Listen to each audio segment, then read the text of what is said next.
Should we start recording? Oh, I'm sorry. Never mind. We got it. I got it. We're good. Thank you. Thank you. That's what I need you. Just gonna start over. Okay. Thank you.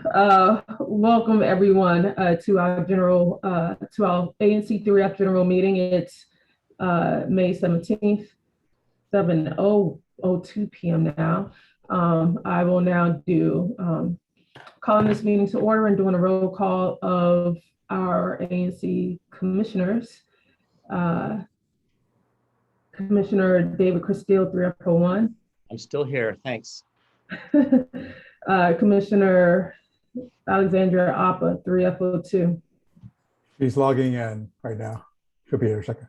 Okay. Commissioner Deepa Mehta, 3F03. Here. Commissioner Stanwall, 3F04.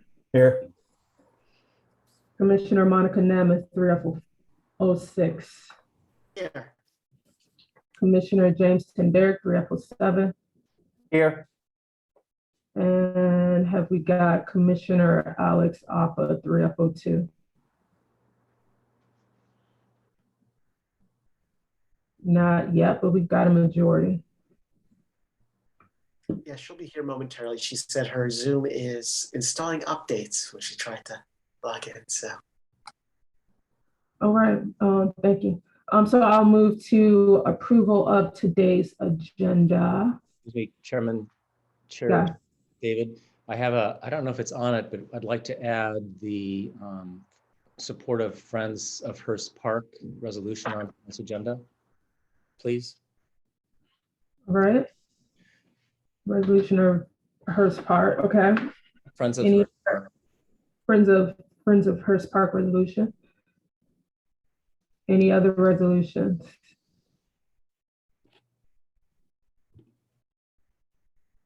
Deepa? All right.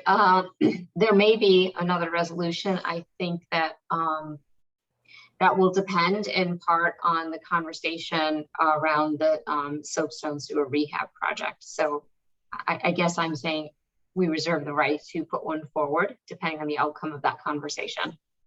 All right. Thank you. Thank you, Deepa. Commissioner Mehta.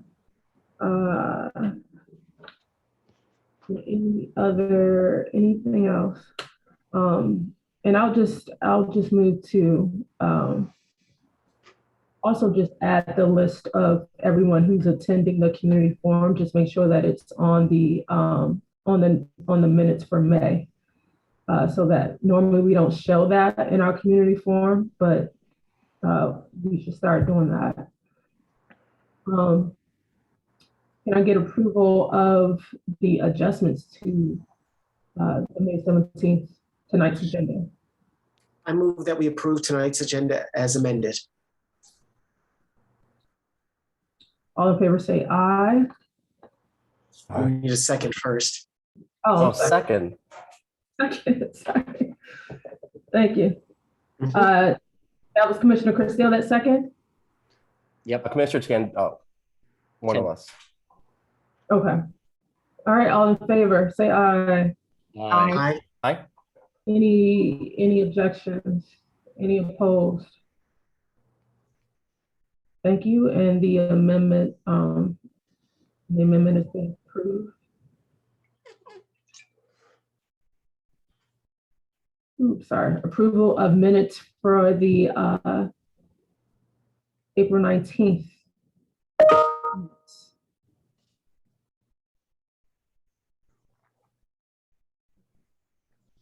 So everyone have received minutes for April 19th today.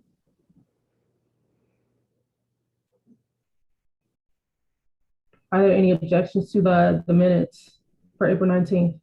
Chair David, I have one slight correction in the minutes. It talks about the improvements to, I think it's listed as Rock Creek Park, but it should be the Idaho Avenue right-of-way.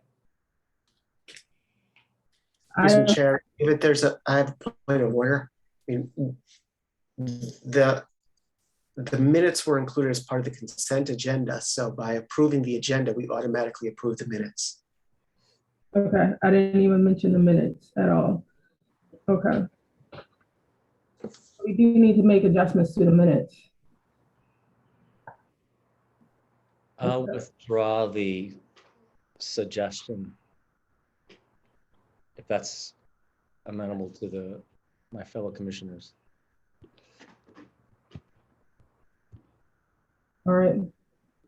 Okay, so we'll move on to the agenda. Commissioner updates. Have any commissioners have any updates?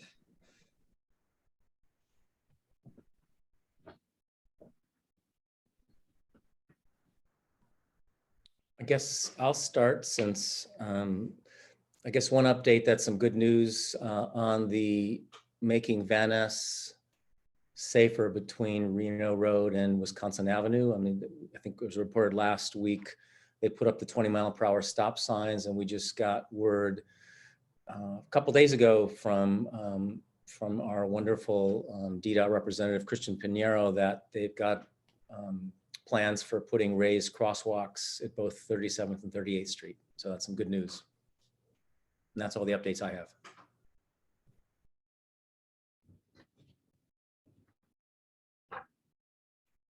Are there any other updates from any other commissioner? I just wanted to alert folks to the Board of Elections has mailed out ballots to every DC voter yesterday. So look out, keep an eye on your mailboxes for ballots. The election is in 1 month. And in fact, ANC3F is actually going to postpone its meeting or delay its meeting by 1 day because our June meeting would otherwise be scheduled on election day. So we are going to hold our June meeting on the Wednesday of that week, not Tuesday. So everyone look out for your ballots and please vote. It's important. Thank you. Thank you, Commissioner Namath. Any other, I see that Commissioner Appa. I have an update. This is Commissioner Appa. I have two. One is the ANC3F is looking for a part-time remote intern now through 31st of 2022. And so we are looking for someone who is helping us establish our communications, helping us write our newsletters, increasing our social media presence. If you are interested in this role, please reach out to any of your fellow commissioners. We'll be posting the job description shortly. So yeah, we'll be posting job description shortly. So please look out for that. And we really look forward to, this is a great role for especially any summer UD students or law students or anybody who's looking for some part-time work. We really would love to have somebody involved from the community to help us continue with our communication strategy. And then the second update I have, and I don't know if this is going to be in the Streets and Sidewalks announcement, so sorry if I'm preempting this. We are going to be having a community gardening event to volunteer to do some planting at the at 4901 Connecticut Avenue Northwest. It will be on one of the gardening events took place last Saturday. There'll be another one this Saturday on the 21st from 1 to 4:30. And so this is hosted by our wonderful community member, Kathy Sykes, as well as the commissioners. So we hope to see you guys there. So I will drop that in the chat as well. All right, thank you, Vice Chair Appa. Are there any more updates? I have two updates. My first one is redistricting. So this month they had, the subcommittee had a meeting with testimonies along just about the new ward ANC S&D maps. And I was watching for the Ward 3 one, and for us in ANC3F, from what I read, Commissioner Cherry is pretty much in support of the map itself. I'm gonna put in the chat like what the map is supposed to look like. I showed it last month as well. And so next month, the DC Council will officially vote on it officially. So when you get a chance, please check out like what the new map borders are. It's not too much different from what it is currently. There's a couple of slight variations to it, but just sort of keep in mind that. And then my second announcement is that through some clever Twitter usage with me and Commissioner David, we finally have the Twitter page back up, actually. So after years of it, just sort of just kind of chilling around, not doing anything, it's back to being active. So if you are on Twitter, please follow us at ANC3F. We're going to plan on putting some more updates on monthly meetings, updates happening in the area. So feel free to just follow us. Thank you, Commissioner Tender. Are there any other updates from our commissioners? Seeing none, we'll move on with the agenda. Have we got a treasurer's report, Commissioner Wall?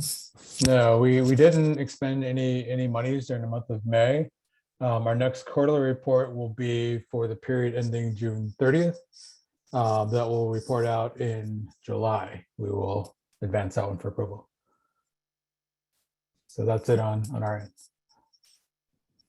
All right, thank you, Commissioner Wall.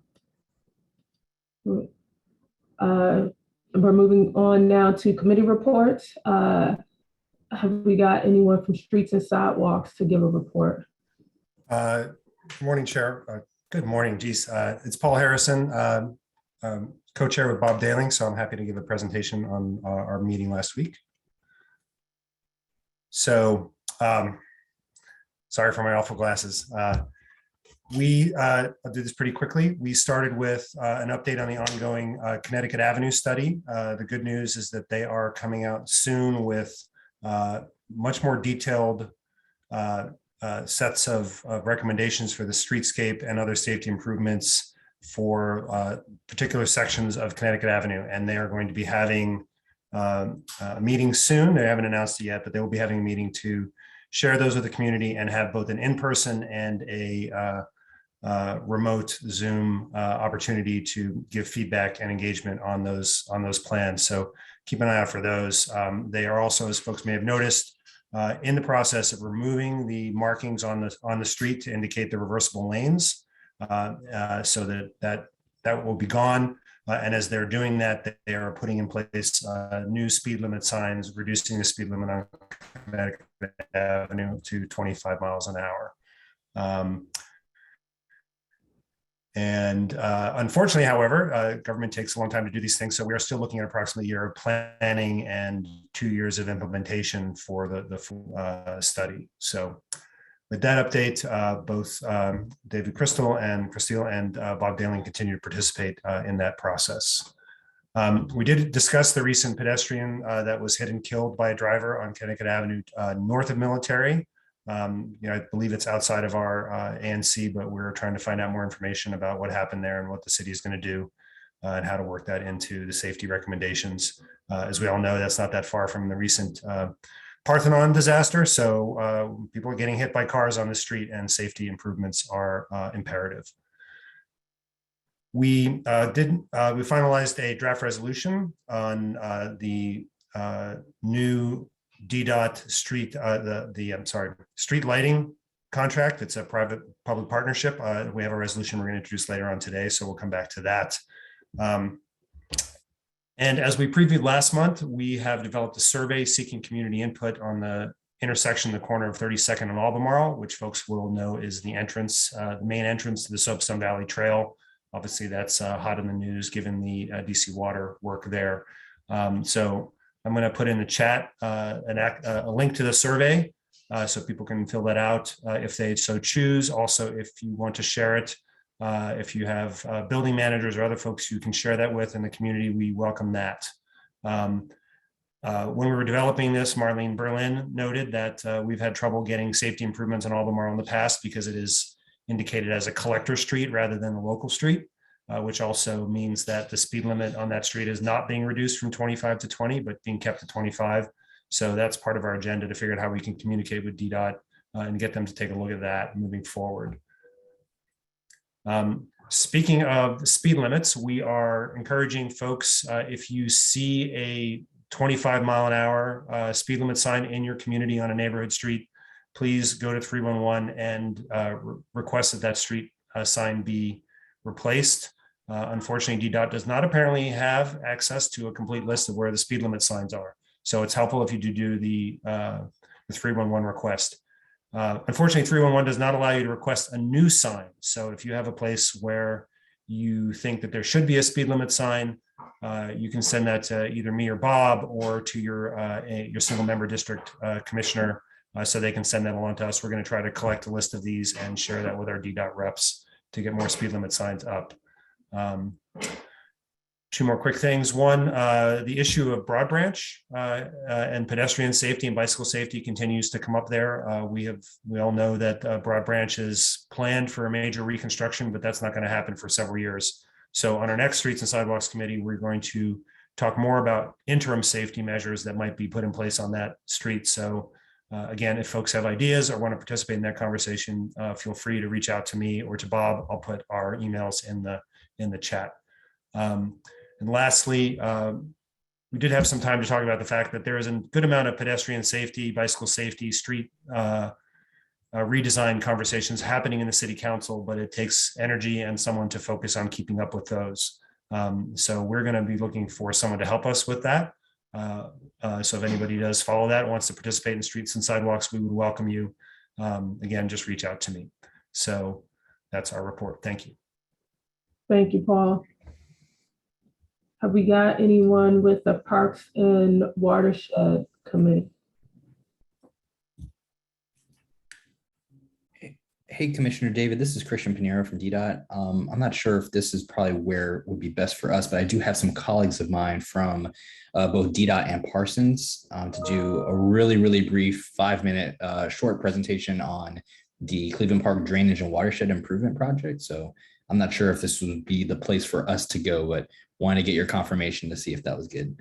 Okay, you'll go during the community forum. Right now we're in community reports, but I'll let you know as soon as you'll actually see it when it. Oh, okay, wonderful. Thanks so much. I wanted some clarification, but I appreciate that. Thank you.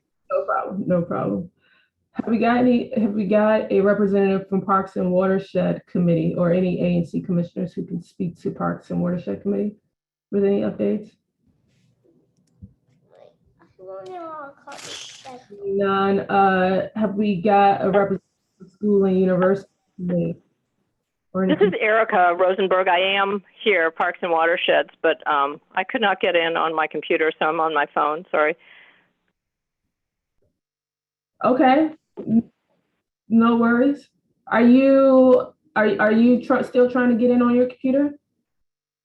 I'm still trying, but it's not working. Okay, I think we see it. It's just we didn't recognize it. I'll let you in right now.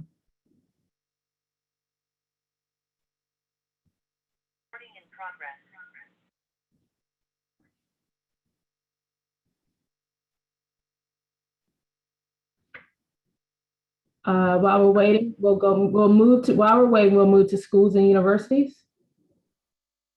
There's pretty much no big updates happening right now. Okay, thank you, Commissioner Tender. Housing and Neighborhoods Committee. Have we got any updates? I don't know if we have any of the representatives, but we did lose our Housing and Neighborhoods Committee.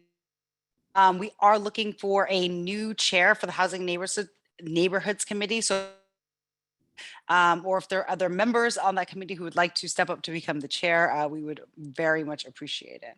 There's a lot of exciting things happening in our neighborhood, and we would love to continue the good work that Zach has done. Thank you, Commissioner Appa. Parks and Watershed Committee, Erica, are you back? Are you able to give a report?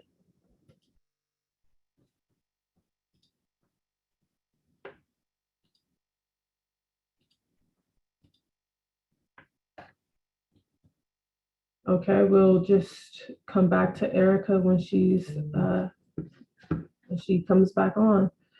So moving on to the next item on the agenda is the community forum.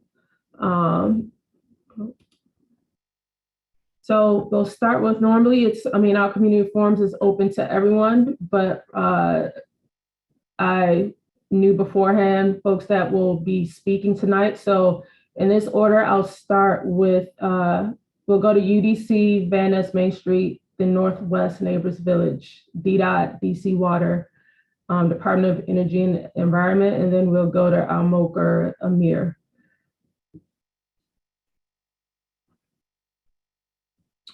So we have our representative from UDC on.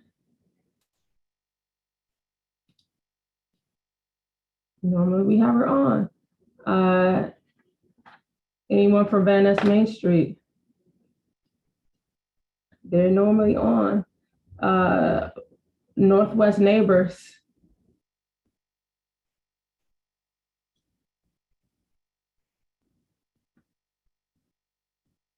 Morgan, are you on? Sorry, I was on mute. So should I go? Yes. Can you hear me?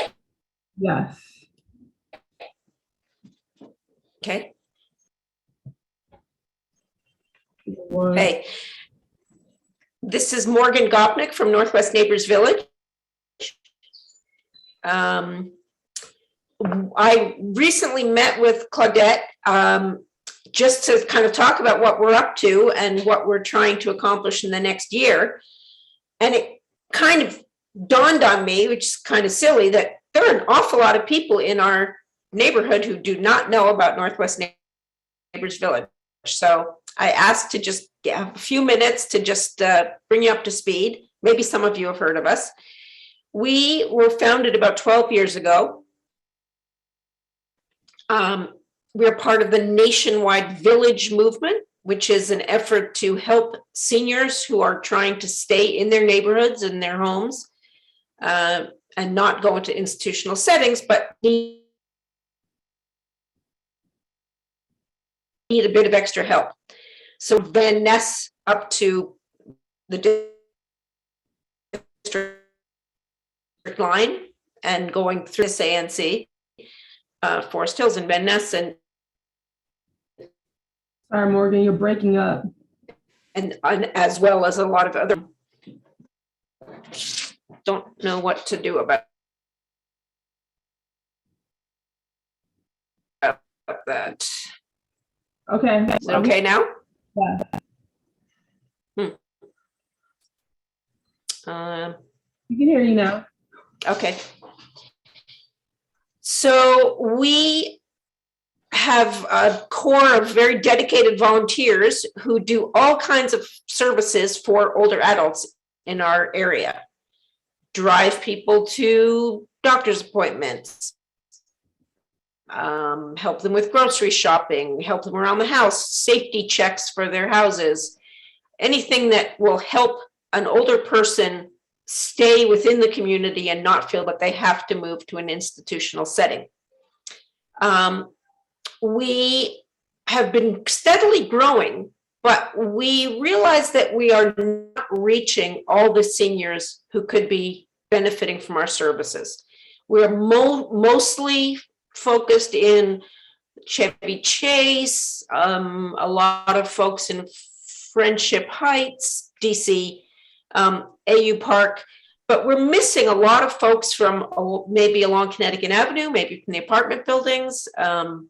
We are, and we've been trying to change and having a hard time. We are mostly white. We are really missing a lot of our community of color in this area, and reaching out to everybody and we can talk to get the word out about NNV. And if anyone has any thoughts, suggestions, forums that we might speak at or present at, we have flyers, we have a PowerPoint presentation we can do, and really just trying to make sure that anyone who could benefit from these services knows about it. We have a small membership fee, which is waived for people below a certain income. So no one should be excluded because of the membership fee. And that's really what I wanted to say. Again, really looking for help in connecting with the folks we know who are out there who could use our services who might not have heard of us yet. Thank you, Morgan. And what is the contact information for your organization? It's Northwest Neighbors Village, nnvdc.org. All right, thank you so much. We appreciate the update. And we'll do some publicity for it as well. Thank you. Next up, we've got DDOT. Hello, this is Tess Bekle from DDOT, the project manager for Cleveland Water Drainage and Watershed Improvement. Can I share my screen? Yes.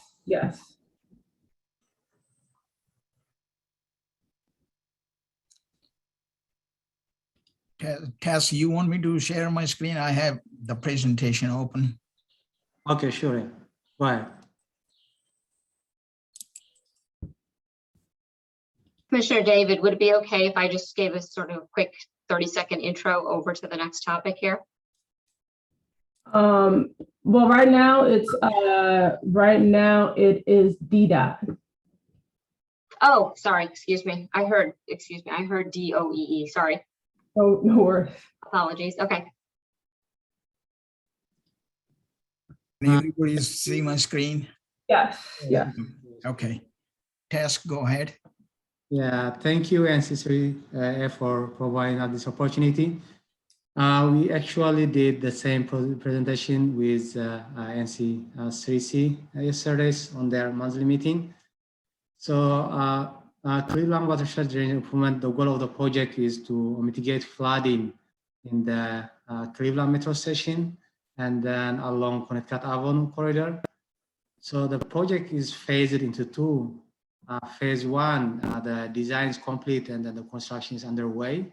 You might have seen some activities near the metro station. And then phase two is moving, this project is moving to 30% design.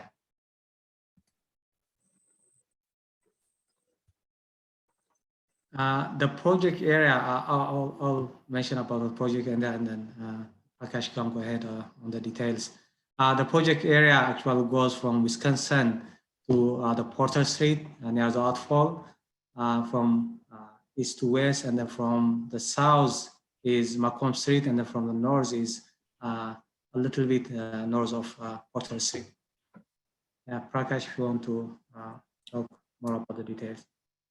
Thank you, Tess. And I'm going to share a lot of other information very briefly with the ANC team. As you can see, we have Parsons is a consultant helping DDOT, and our design team has analyzed the entire Porter Ordway sewer shed. We have evaluated the storm drainage systems, and we are coming to a conclusion that the existing conveyance systems, surface as well as underground, is really undersized, and it requires an overhaul. And to mitigate some of those things, we need to have multiple mitigations as a part of this project component. I'm going to show you a detail of this entire sewer shed, and I'm able to blow that up a little bit. So this is the entire Porter Ordway sewer shed that we are studying it under this phase two project. As you can see, we are recommending three different tiers of mitigation. Number one is green infrastructures. And as you can see, those little dot right here, those are the roadside and other green infrastructure locations that we come to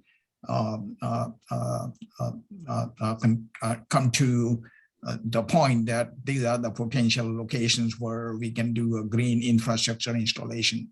The second part, which is the most important part, which is an extended detention systems, and those are shown in this orange or a yellow color right here, and there's a little piece right here. So this is the second mitigation that we are recommending. And the third one is the storm sewer system improvements. As you can see in this brown color, we are improving and updating the storm drainage systems, which includes not only the storm drainage pipe, but also the catch basins to meet the DDOT standards. And then we are installing a brand new 54-inch diameter storm drainage pipe that will intercept the water running from north of Connecticut Avenue, take it down to here, go into this extended detention systems, and then discharge back into the existing outfall at the Rock Creek. We had a similar presentation with ANC3C, and that presentation is full details is pretty much posted on the website. This is the address for the project website. Project fact sheets is also posted on the website, and we have posted the preliminary environmental elements inventory on the website. And Tess is the project manager. This is his email address. So this is the next step. We will be submitting the 30% design at sometime toward the end of May. Public information meeting at that milestone, we will have it sometime in June or July. Intermediate design, we plan on completing it in the summer 2022, and we'll have another public meeting at that event as well. Final design and bid document will be ready in winter 2023, and construction procurement should be underway in summer 2023. So this is just a brief overview of this project.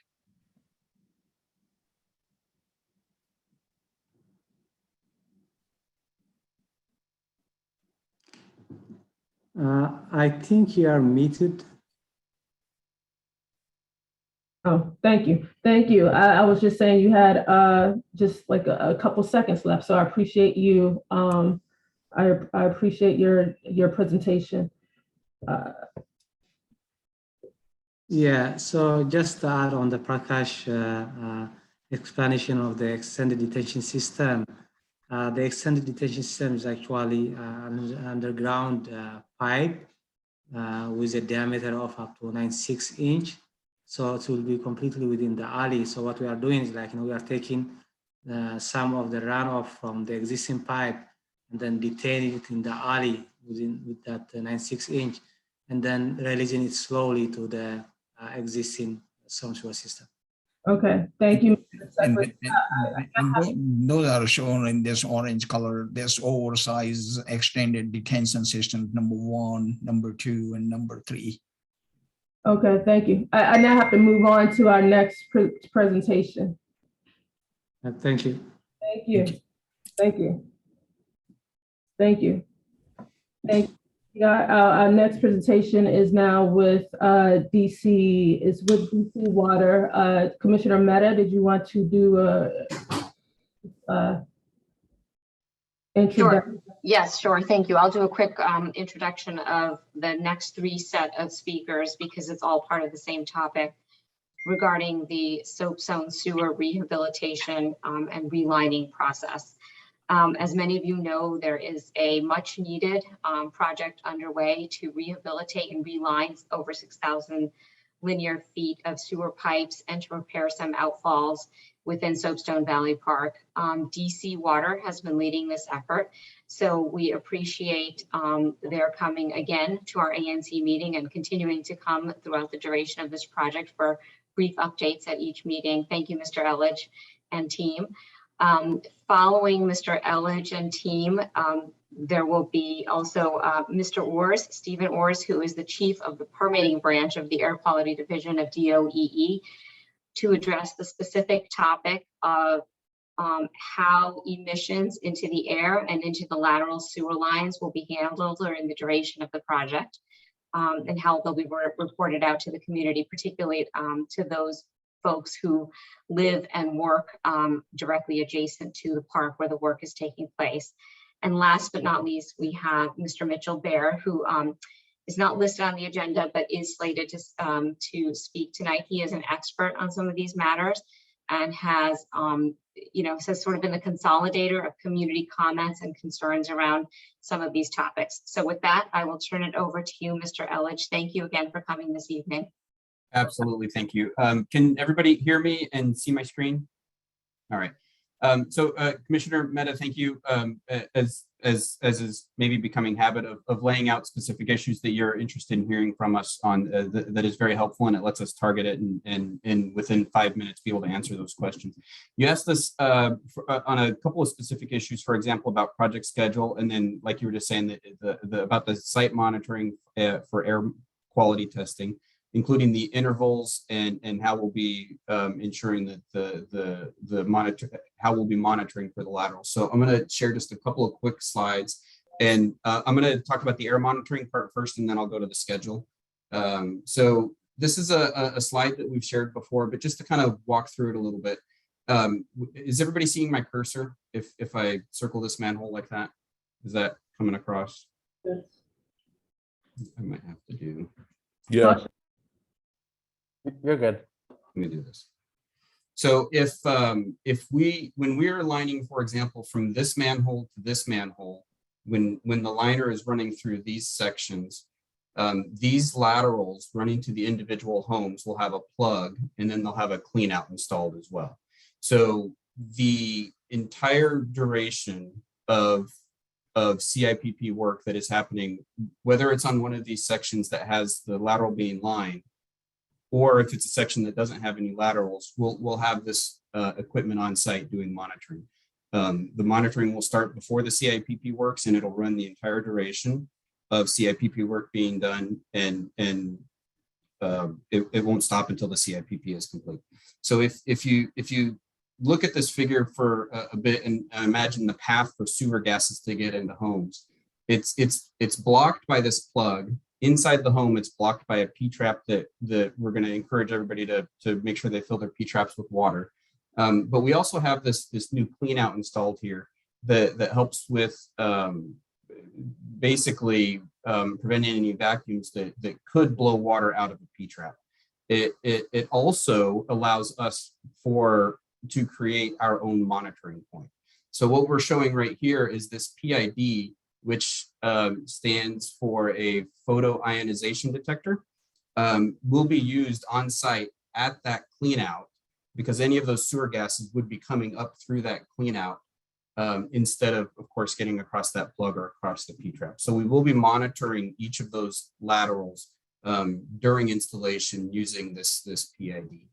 And for the homes that are further upstream as well, there's a plug here on the main line, and then any sewer gases would also be intercepted by the P-trap. So every single house will have at least one plug and at least a P-trap between the gases from the CIPP from inside the pipe and the house.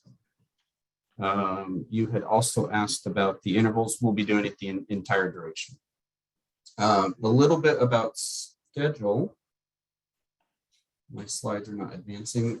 So here's a few pictures of what we've been doing over the last few weeks. You can see we've been installing some access paths. There's in various places, there's anywhere from a foot to a few feet or even 4 feet of mulch with wood planks. And then you can also see here, we've put quite a bit of effort into installing tree protection planks. You can see them, any tree that is close to the access paths has that tree protection. Scrolling through the slides, you can see we do have some pretty heavy equipment bringing in these boulders. And some of the stream restoration has already begun. So for example, this bank right here is construction still ongoing, obviously, but you can see that those boulders will protect it from erosion. And the trail is right back here. So as that erosion was continuing, it was going to eventually undermine that trail. And those boulders are now what's going to protect the bank, the stream, the water quality, the sewer that's behind it, as well as the trail itself. Here's just another photograph of the access paths and some of the construction we've done. Over the upcoming month, here are the various activities that we'll be doing over at the 6 different sites. It includes setting up some bypass piping. There'll be a fair bit of stream work going on. There's 2 of the sites that actually don't have any work going on over the next 3 to 4 over the next month. And at site 6, we will begin pipe cleaning and CCTV. That is preparatory to the CIPP, but we do not have any CIPP on the schedule for the next month, for the next 4 weeks. We do ask that everyone keep in mind that construction activities are highly dependent on weather conditions and field conditions. Things can just change. My second to last slide is we have received many comments, and we are happy for that, but we have been finding it a particular challenge to ensure that we're getting back to everybody in time, and we want to make absolute sure that we don't miss anybody through the cracks. So we are asking everybody from here going forward. I'm going to introduce Jarrell and Raisha. Jarrell's there on camera. I'm not sure if Raisha was able to make it. I'm here. Oh, there you are. Hi. So I've got their contact information, their phone number. We have a project specific email for this. And just to introduce them a little bit, Jarrell has worked on multiple construction projects for multiple government agencies.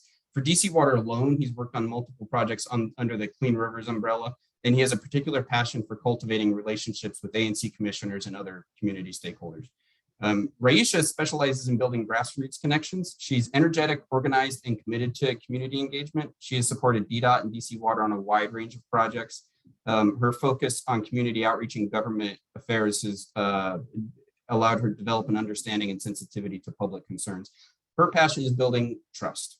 So we look forward to their involvement. We ask that anybody with questions, concerns, reach out to them. We will endeavor to get back to everybody within 5 days. And Jarrell and Raisha will be the primary point of contact that talk to everybody on the team to make sure we get the answers back. And they have access to the entire team, so we should be able to respond. One other thing before I open up for questions, if you have any, we have submitted the air quality monitoring plan to DOEE. That was only sent today at about lunchtime. So I know Stephen is up next. I doubt he's had a chance to read much into it.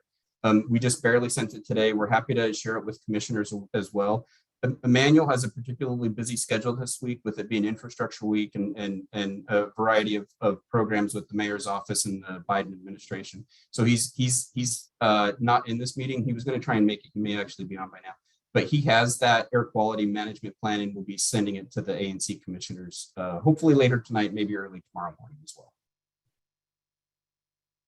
All right, thank you. If there are any questions. Thank you, Mr. Elledge. Is there anyone from DOEE? Yes, I'm Steve Hours with the Air Quality Permitting Branch. Are you able to hear me? Yes, we can hear you. Great. So yes, I appreciate the opportunity to join the call here and speak to a couple of questions that were sent to us by Commissioner Mehta. I think the first of those questions actually has DOE approved the monitoring and testing plans submitted by DC Water. As I think Mr. Elledge just mentioned, we just received those today. So no, we have not had the opportunity to fully review those. I will mention a little bit of background first. We have requested both a monitoring plan and a testing plan. They submitted a combined plan. That much I do know. But the intent is that there will be both monitoring and testing. Testing being to determine more information about the process and what it's emitting, and the monitoring to make sure that downwind concentrations are safe and that sort of thing, and that we're not seeing anything that would be dangerous to other people to be in the area or that sort of thing. That's what we'll be looking for in these monitoring and testing plans to make sure that that all those things are achieved. The second question that was submitted to us was, will DOEE require DC Water to obtain an air quality permit, and if not, why not? So the answer to that is, at this time, no, we are not requiring an air quality permit. The reason that we're not requiring an air quality permit is because we don't have sufficient information about aspects of the process to write an effective permit, even if a permit is required under our current regulations.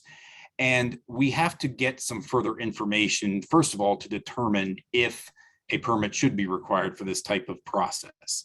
And second of all, as I mentioned, we don't have enough information to write a permit, even if we make that determination, because our permits are fairly detailed.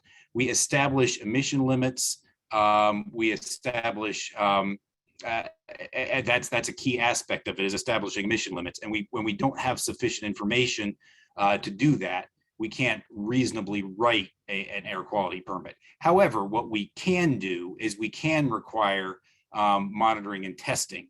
And that would also be in a permit normally. And we've decided to require that in this case, and we'll learn a lot more about it. And obviously, if we see problems, we will address those.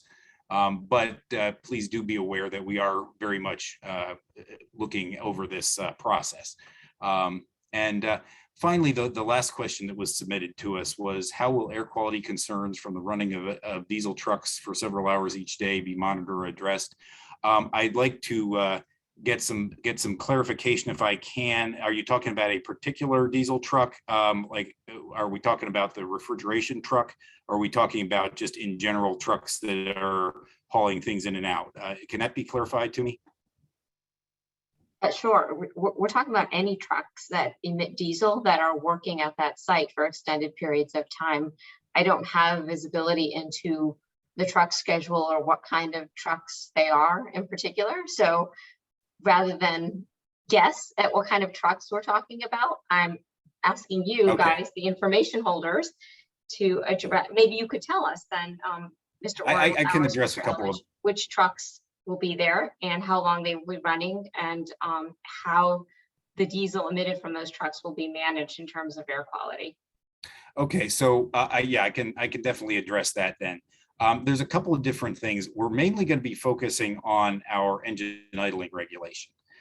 We have in the district a very strict engine idling regulation. Engines are effectively not allowed to idle for more than 3 minutes. And there are some exceptions to that, however. Some of those may apply in some of these circumstances. There's a difference between on-road and non-road engines, but on-road engines has a pretty strict 3-minute standard, and that would include any kind of dump trucks or anything like that. They can't be sitting around waiting to be running while they're waiting for things to be happening, other than the 3 minutes, obviously. So that's a key aspect of things. There is an exception in power takeoff equipment. So if something is actually actively using the engine at a given time, such as an unloading crane, for example, being used, or that actually takes power off of the engine, that is allowed under the district regulations. And so that's the key thing. There are similar requirements for non-road equipment, such as bulldozers and front end loaders and that sort of thing, but there are some exceptions there too, mainly for when they're operating. As far as non-road engines, like the construction equipment, that just covers diesel engines. The on-road equipment covers diesel and diesel and gasoline engines. We have a lot of information on our website, and I can certainly provide a link for folks in the chat here to go to our website to see where we have information about the engine idling regulation. We also have, certainly we will have inspectors out there at various times during this process, but we don't expect to have inspectors there 24/7, certainly. If there are engine idling concerns, we also have a program in the district where people can report, and we're talking your average citizen can report engines idling. And the information on how to do that through the District's 311 app is on the website that I can provide as well. So I think that and I was going to mention also, there is one refrigeration truck that we are aware of that will be used to keep some of the equipment, as the liners for the pipes that are impregnated with the resin. It keeps them cold. And so that refrigeration truck, as I understand it, does have a separate engine, and I'm getting a little more detail on this from DC Water. It has a separate engine that runs a refrigeration unit that keeps the storage area of the truck cold. So that is, again, that's allowed under the district regulations. So I think that pretty much addresses the questions I was asked. If there are further questions, I'm more than happy to address them now. Thank you, Mr. Hours, for your 5-minute presentation. You'll stay on for any questions. So any questions for Mr. Hours, if you can make them in the chat. Is Mr. Mitchell Byer? Yes, I'm here, but I have a question for Mr. Hours. So instead of putting it in the chat, I'm going to just raise it right now before Fair enough. I make my presentation. When do you think you will have enough information from DC Water to make a determination about the requirement to have an air permit for the project? I expect it's going to take some time. It's not going to be something where we're going to know the answers right off the bat. The reason for that is there's going to be two parts to this monitoring and testing. As I said, there's going to be monitoring. I gather, and obviously, as I said, I haven't reviewed their plan, but I gather a lot of it's going to be dependent upon photoionization detectors, which are going to identify that there is a presence or absence and some level of concentration of organic compounds, and that's going to just give us an idea if there's a concern in the area. What we're going to get in the way of more details is the testing part of the program. And a lot of that is going to involve taking samples that are going to have to be sent back to a lab. We're not going to know that in real time. So once it gets sent back to the lab, we'll get further information. We'll be able to evaluate that, but it's not going to happen on day one by any means. It's going to take some time. We'll have to see at various things. It wouldn't even be out of the realm of possibility that we might decide at some point, we're getting some good data, but something needs to change about the testing. We need to figure out a little bit more or something here. That's going to be something that we're going to be learning about. And so that's the process. We're not going to know right at the beginning. And a lot of this may be information that we collect for future projects as well. Depending upon how long this project goes on, maybe we will know further on in the process, but we won't know at the very beginning of the process for sure. Okay, so it's possible that you're going to allow DC Water to start the CIPP process, proceed to use it, and wait until you have information that is of concern to you before you even start to consider whether you're going to require air quality permit. We find that very curious of putting the cart before the horse, that you should be testing and determining what the requirements should be before you allow them to start doing the work out there. And so I have that concern even before I start telling you in my prepared statement what my concerns are with this project moving forward. We think that you ought to stop the program, stop the project until you have all the answers you need to determine whether you need an air quality permit or not.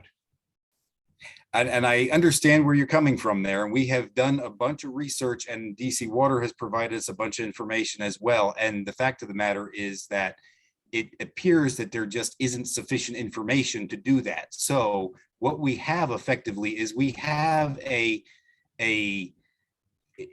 situation of we just don't know enough, and you can't find out enough without doing testing. And so that's where we are, is we have to do that testing. So we're going to be doing that combined monitoring and testing to make sure that to find out further. Okay, then let me put it this way, and it'll be part of my presentation as well. I think that you could put in public health and welfare, especially in the homes and schools and buildings that are adjacent to the lateral sewer lines, in jeopardy by not knowing enough about the process and its impacts on the both ambient air quality and the indoor air quality. And I, for one, am not comfortable with how you're proceeding. As I will tell you during my remarks, I live right behind the soapstone. I live here and can watch the work being done, and I'm very concerned. I have friends who live in the community, and I'm concerned about their well-being too. And what essentially you're doing is giving DC Water a carte blanche to run the process. And then if something goes wrong at some point, maybe you get an intrusion of gases or water into a house and you cause some problem with the people there, then maybe you'll do something. Maybe you won't do something. But I think that you need to err on the side of caution and not move forward until you're absolutely sure that this project is not going to have unintended consequences, both ambient air quality and indoor air quality. Thank you. Okay. I have to move the meeting on. I'm sorry. Mitch, Okay. can you give your presentation, and then I have to move on to Amir. Okay, I'll give my presentation. I want to thank the ANC for inviting me to speak in support of a possible resolution concerning the Soapstone project. Although I strongly support the need for an air quality permit for the overall DC Water Soapstone project and the protection of ambient air quality and worker safety, my remarks will focus on the issues associated with the lateral sewer lines to the neighborhood endpoints, homes, buildings, schools, and apartment complexes. Here, the lack of monitoring data, collection, reporting, and incident reporting measures for the potential indoor air quality and health impacts of the project have not been addressed adequately either by DOEE or DC Water. I believe the monitoring of this project needs to be extended up to and into these endpoints, and incident response measures should be proposed if the indoor air quality standards incorporated into DC Water's plan and the air permit are exceeded. Yes, DC Water's plan needs to be amended to broaden its scope beyond the plugs it proposes to install in the lateral sewer lines. This is critical for the protection of public health and welfare. I have almost 50 years of education, training, research, professional experience, expert testimony, and professional accreditations in air quality regulations, programs, monitoring, policy, and permitting. I've worked extensively with EPA and state and local air pollution agencies on all aspects of air quality policy, programs, regulatory actions. My undergraduate degree was in organic chemistry. My master's was in atmospheric sciences, meteorology, with an emphasis on atmospheric chemistry, environment, and climate. And my doctorate dealt with the environmental and social issues of community in the DC area. I'm an accredited certified consulting meteorologist with the American Meteorological Society and an honorary member of the Air and Waste Management Association, formerly called the Air Pollution Control Association. I have a personal interest in the Soapstone Valley. My family lives in the Park Van Ness apartment building, and I have an apartment that faces the valley. I have had and will have a front row seat on the Soapstone project. I am also the trail maintainer with the Potomac Appalachian Trail Club for the Soapstone Trail. And I'm responsible for maintaining that trail from Albemarle Street to Broad Branch. An air quality permit should be required for the DC Water Soapstone project and CIPP process. The permit should detail the monitoring of ambient air quality in the vicinity of the process machinery, in and around the main sewer lines, and the lateral sewer lines extending into the surrounding neighborhoods. The permit should also include provisions to maintain and protect indoor air quality in homes, buildings, stores, schools, and apartments. The permit should set standards for ambient and indoor air quality impacts from the operations, require real-time monitoring and data handling, and procedures when exceedances of the standards are measured. The community must be included in the review of the written plans for the air quality monitoring and the protective provisions for the project. There should be a fully independent group with air quality expertise to oversee the implementation of the air quality plan for the project. One major failing of DC Water's proposed plan is the inadequate monitoring of the full length of the lateral sewer lines. The current plan only calls for PIDs placed in and around the main and lateral sewer lines below the plugs that will be installed just above the clean out points on the lateral sewer lines. There also needs to be PIDs at the end points side of the plug. This is needed to ensure the integrity of the plugs and would be a warning sign that an intrusion of contaminated water or air above standards set in the permit have occurred and may intrude into houses, homes, apartment buildings, a school, or businesses. The temporary monitoring of air quality within these endpoints of the lateral sewer line should also be considered. There is a wealth of information provided, or has been a wealth of information provided to the DC agencies concerning the intrusion of harmful airborne and waterborne chemicals into schools, homes, apartments, buildings, and other structures by Dr. Andrew Welton of Purdue. I will not repeat these findings in the long list of incidences here. There are other air permitting issues, such as requiring a plan for the shutdown of the CIPP process if certain limits of ambient and indoor air quality are exceeded, that I have not addressed in the interest of keeping to the time limit I was given. Thank you again for this opportunity, and I would be happy to take any questions. Thank you, Mitch. I appreciate your insight. Now I would like to move on to our next community update, which is Mr. Amokar Amir. Hi, thank you for having me, Mr. Chair. My name is Amir, and I'm currently Ward 3 Sol Moker. That's the Mayor's Office of Community Relations and Services Liaison. And I've got a few quick general updates from the administration. Starting with one on public safety. Mayor Bowser and Chief Conti announced the Violent Crime Impact Team a few weeks ago, a collaborative effort between local and federal partners to remove illegal firearms from the community and apprehend armed criminals. The focus of VCIT is to reduce violent crime by using more intelligence-driven operations and enhance our investigative abilities through federal agency partnerships, and this will be a joint partnership between MPD, the FBI, the ATF, and the DEA. Second, business development. Mayor Bowser and DEMPED, that's the Deputy Mayor for Planning and Economic Development, have launched a small to medium business growth fund to retain and expand district-based small businesses by supporting capital improvements, large equipment purchasing, and technological enhancements in industrial, retail, professional services, and commercial business industries. This is going to be targeted at new and existing businesses that are headquartered in DC and that generate less than $15 million in annual revenue. And more information can be found at the website, obviously, dc.gov.com, and I'll put that in the chat. And finally, I wanted to announce a couple of events going on this week.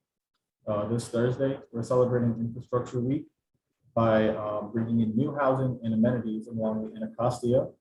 So at 11 a.m. on Thursday, there's going to be groundbreaking for the Stacks at 101 V Street Southwest. And at 12 p.m., there's going to be the Bridge District groundbreaking at Sandlot Preview at 632 Howard Road Southeast. And I'll be putting this in the chat as well. Just wanted to put that on everyone's radars that this is one of the events we have coming up this week. And with that, I can take any questions or concerns from the community. Thank you, Amir. I appreciate your update. We'll now move forward with the next item on our agenda, and that is a public safety update from Lieutenant Amadeo. Thank you very much, Commissioners. Can you hear me? Yes. Great. I'll start by saying, in light of the recent tragedies that we've seen across our nation and in Washington, D.C., especially in ANC3F, that I would assure our community that we understand their concerns and are taking a very measured response to any and all threats that we are presented. As such, you may have noticed an increase in the area of police presence, or will notice an increase in the area of police presence as well. We are very grateful for our federal partners that also provide that presence and police service in the area. I'm sure you all saw in the wake of the Van Ness shooting, a lot of Capitol Police resources, Park Police resources, and of course the Secret Service. That being said, the cooperation and communication with our community is of great importance, and we will continue to encourage anyone that sees anything suspicious or out of the ordinary to contact 911, our Command Information Center at 202-727-9099 or text 50411. Moving on to some of the topics that I would like to discuss, I'll go back and start with 2950 Van Ness. As you may know, the Burke School reopened on May 4th. Of the 4 victims, 1 remains hospitalized. That is a retired 2nd District officer who was employed as school security. We are not yet able to answer the why as to how this happened. However, the Metropolitan Police Department and our federal partners are still actively working to access the electronic devices of the deceased suspect, Raymond Spencer. Back into April, on Thursday, April 21st, MPD responded to investigate the report of a person having fallen from a building in the 4500 block of Connecticut Avenue. We found an adult female victim on the ground with her legs bound together, suffering from critical injuries. The investigation revealed an argument started within an 8th floor apartment that precipitated the fall. That victim remains hospitalized in critical but stable condition. This case was closed with the arrest of Kylie Jamal Palmer. And during a search of the residence, an illegal unserialized firearm was recovered and associated with the defendant. He was charged with the possession of that illegal firearm. Additionally, coming into May now, on May 4th, we responded to 3002 Rodman Street Northwest. In the very early morning hours, we discovered Daniel McKinney of 3002 Rodman, found to be suffering from a stab wound, and he was subsequently pronounced deceased. What I can provide additionally, as far as information is concerned for this case, is that we are seeking a person of interest. I cannot, however, disclose that person's identity at this time. In this forum, I would like to remind everyone that a reward of up to $25,000 is being offered for anyone that provides information which can lead us to the arrest and conviction of that person responsible. Anyone with information may call the number I mentioned earlier, 202-727-9099 or text 50411. Additionally, for 3002 Rodman, some of you may have seen in the crime briefs that come out, there was a burglary offense there on May 12th. In the late morning, about 11 a.m., that was a domestic situation. A romantically involved male kicked in the door of a female partner and assaulted her. He was subsequently arrested right outside the building.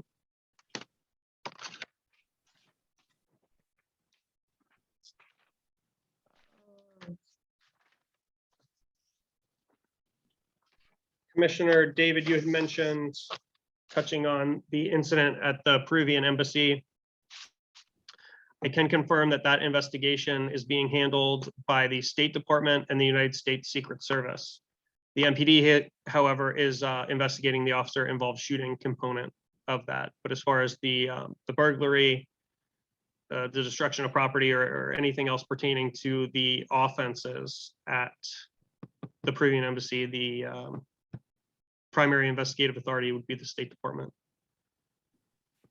That incident was tragically closed as well, with the death of the suspect. Going back into March 14th, the Politics and Prose robbery pickpocket that we had discussed at our last meeting has been closed. We have identified a suspect and arrest warrant was submitted. However, prosecution was declined by the United States Attorney's Office. There are no new robberies as of April into May.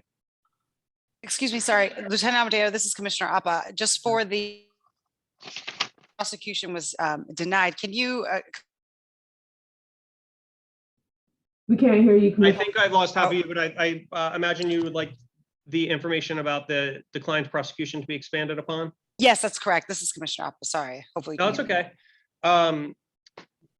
That much information I don't have. I don't know what, usually the United States Attorney's Office, they code stuff when they, whatever it's going to be declined for, it gets a certain code, and I don't know what the code was for. But I can reach out to the United States Attorney's Office and determine what the factors were in making that determination. Okay, thank you. I appreciate it. You're welcome. I did look into the person that was identified as a suspect, their criminal history, and there wasn't much recently.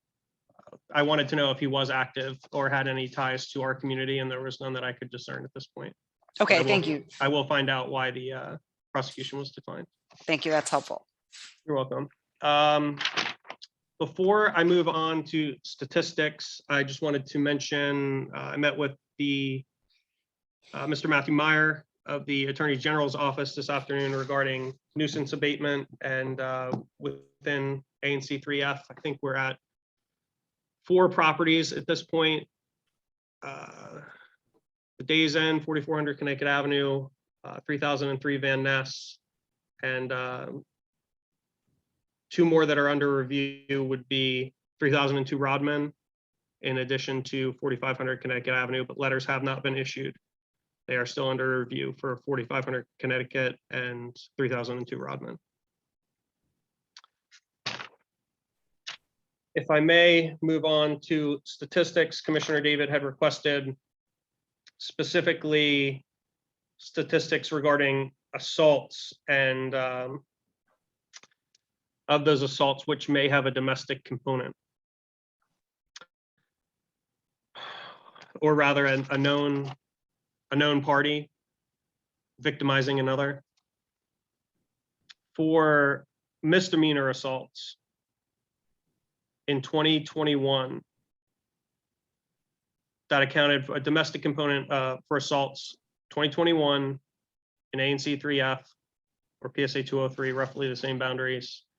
That came in at 49%, just under half, which is, I think, is an interesting statistic. However, year to date for 2022, it is skewed towards the assaults having a non-domestic component. Whereas in 2021, it was 49% were domestic related. In 2022, it is only 28%. And as far as those numbers, Commissioner David, if we were to look at felony assaults that were involving a weapon, as opposed to a misdemeanor assault, for 2021, that was at 31% were domestic related. And for 2022, the numbers flip in the opposite direction. That's 60%.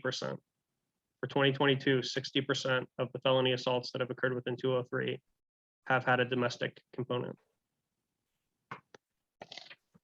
And one other question, Lieutenant Amadeo, can you just, if you have an average, I know these are, is there an N that you have, like the number? For 2021? For both years, just to get a ballpark of like how many, 40, it's like 6. 60% of what number? That's I what I'm gotcha. Yeah. Let me see here. For the felony assaults, I don't have that number. It's going to be obviously significantly less than misdemeanor assaults. What I can give you is for misdemeanor assaults in 2021, domestic numbers came in at 62 and non-domestic at 65.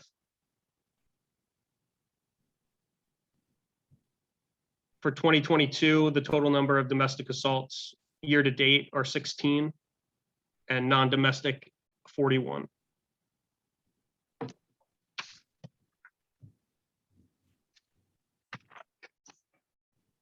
Mr. Amadeo, is that the end of your report?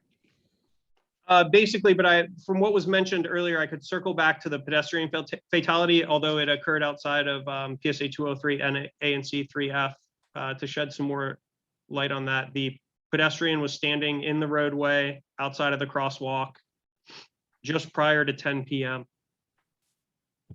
The driver was not under the influence and was licensed.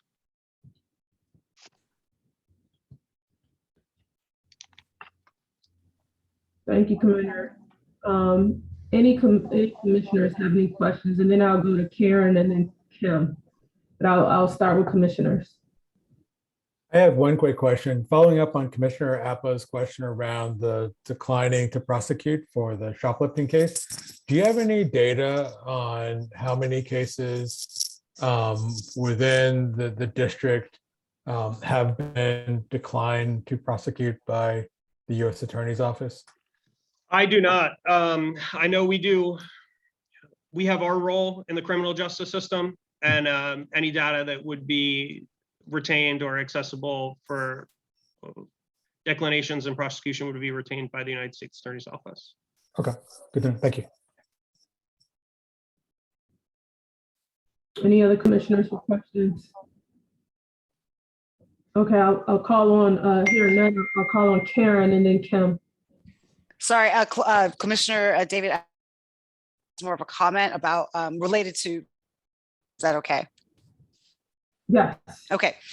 So I know there's been several, it's been several weeks since we had our community-wide meeting. Since then, I just want to provide a quick update to everybody. Since then, we've met with a few of the tenant association leaders and a couple other people in the community. The ANC3F we are working behind the scenes to work with get a FOIA request for some of the buildings in terms of next steps. In addition, we are working with several people who work at the city agencies. Obviously, we have Lieutenant Amadeo here from MPD, but other city agencies to discuss what can be done around public safety, mental health, and additional support services. So that is all happening in the background. So I just want to provide that quick update to let you know there is movement going on. We understand it's more discussion, but we are making sure that we are moving forward We are still deciding on what the best next steps are going to be. One of the ideas that I put forth was putting forth a task force. Once we have a little bit more information around the data and statistics, we will ensure that folks can join the task force if that's the direction we decide to go in. I don't know if there are any other commissioners who want to provide any other comments or thoughts around the work that we've done so far. Yes, just adding on to Commissioner Appa's comments. Regarding the FOIA, we're reaching out to DCHA, the Department of Behavioral Health and Department of Health Services, those three agencies that also issue vouchers to various types of tenants, just to understand the data of exactly how many folks are being placed into housing here in the ANC, and also understand a little bit better the types of vouchers being issued. And the goal of that is not to set any sort of limitation on who is here, but just to understand, is there a need to also push for an equivalent level of support services that matches, folks that are here in this area that might not have access to services, toward the goal of one, helping them better outcomes within housing, and also helping them, enable everyone to enjoy the community, including themselves as recipients of vouchers. So that's what the data requests will do, is just help to inform who's here and also help us to inform what we might ask for in terms of support services. And that should go out hopefully tomorrow at the latest to DCHA. And simultaneously, we also plan to reach out directly to the director, executive director of DCHA, to engage in a conversation to learn more about how they're administering the program. So we are indeed moving very quickly as relates to the feedback we heard in the public forum. Thank you, Commissioners. Now I'll move on to the public.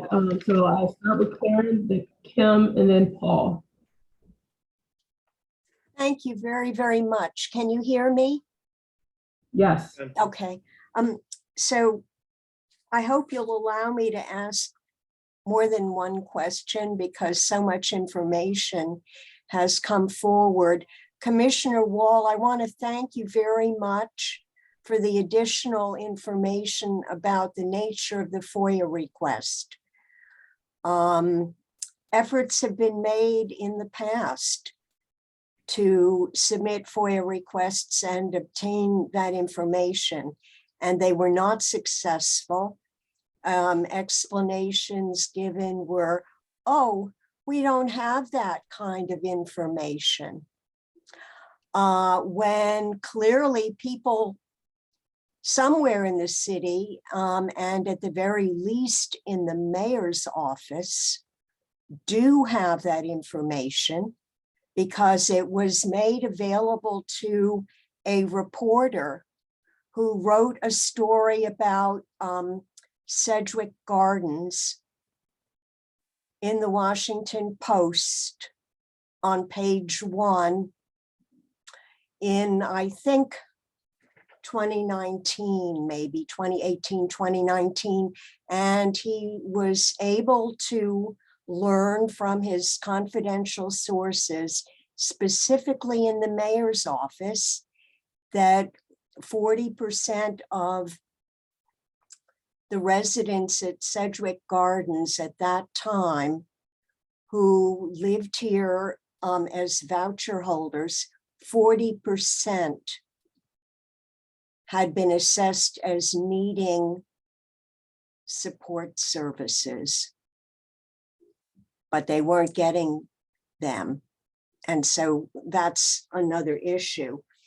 I would like to find out from Lieutenant Amadeo about the woman at Connecticut House, who I think, Lieutenant, you described, the first word you used was she fell from an 8th story window in an attempt to get away from her attacker. And then you said fell, jumped. So I would like to know which it is and how somebody whose legs had been bound could jump out a window. So that's one question. Also, Lieutenant Amadeo, thank you very much for providing the information that the May 12th incident of burglary, which seems to have been a domestic assault incident, perhaps even more than a burglary incident, that the building involved there was the Rodman apartment house, 3002 Rodman Street. I live a half a block from the Rodman, and I'm head of the Tenants Association at Sedgwick Gardens, which is owned and managed by the same company as owns and manages the Rodman. And that company is Darrow, D-A-R-O. And the previous police reports that I read about that May 12th domestic assault / burglary incident only say, from what I've seen, somewhere in the 3000 block of Rodman Street. They don't pin it to that building called the Rodman at 3002 Rodman Street. And I don't understand why the police don't identify the building so that people know, where things are happening. And so I'm so grateful that you did identify the building in this case. Darrow has, because our tenant association urged it, they have provided a single security guard for 2 buildings. This is their idea of security. So one person will go between the 2 buildings for a small number of hours per night. That wouldn't even have helped with the May 12th incident, which happened during the daytime. And we are very concerned about the lack of security guard coverage from Darrow. Thank you, Karen. Lieutenant Amadeo, and then I'll go to Kim and then Paul. Oh, can't he answer? Yes, he will respond. Oh. And then I'll go to Kim and Paul. Okay, great. I don't believe that I stated jumped. I have here in my notes fell twice, falling from a building and then precipitating the fall. I don't believe that I would have classified that as jumping. You said the word jump, or I would never have written it. Okay. And so, but can you verify it? Was it a fall or a jump? I wouldn't classify it as a jump, no. It's a fall. And I don't have that in my notes. Okay, so this is very good. I mean, to know that it's a fall, so that makes the guy even more, it's a much more serious crime. I mean, she fell or he pushed her or what? Ms. Caston, he was charged with assault with intent to kill. My God. Okay. Regarding the 3000 block of Rodman, that suspect was apprehended outside of the building, which would contribute to the classification of the 3000 block. Additionally, we don't identify specific addresses in public reports due to privacy concerns for private homes. Should there have been a burglary in, say, the 3000 block of Rodman Street that was that did not have any apartment buildings in it, we would not want to single out that home as having been burglarized. All right, to let. Oh, yeah, I understand that, there was but for a sexual people, assault or anything like that. So we won't publicly in any of the crime briefs that you receive emails for or any of the press releases that go out, those will continue to list the block. I can tell you that in the case of the stabbing death on May 4th at the Rodman, I knew it was the Rodman because a photo appeared. And so I know what that building looks like. So that's how I knew it was the Rodman. Now, I understand what you're saying about privacy, but do you understand how residents who live in the area, for example, if I didn't know that this was a Darrow building at which these things had happened, I wouldn't be able to press as head of the Tenants Association for security. I mean, we do need to know some of these things. Otherwise, we're just abandoned really by the police, I'm sorry to say. Understood. And the lack of security or the inadequate coverage is being addressed with nuisance abatement through the Office of the Attorney General. Nuisance abatement at the Rodman, but that's not helping Sedgwick Gardens be safer. Can you as the police pressure a private landlord to increase security guard coverage? No, we cannot. But I think as the ANC, we can try. We can work towards that. Darrow. Thank you. Kim? That'd be great. Thank you. Kim and then Paul. I don't see Kim anymore. Paul. She's here. Oh, no, she's here. Go ahead. Okay, I'm sorry. Kim. Hi, sorry. Good evening, Lieutenant. Thank you for your service and all your work under pressure here. I'm wondering about, in our building, we have a dangerous individual who is on record with felonies and a sexual assault against our staffer. And he's had a federal response to our building and lives here 10 months later. He has incidents that scare staff. And so they've had to call police a couple times.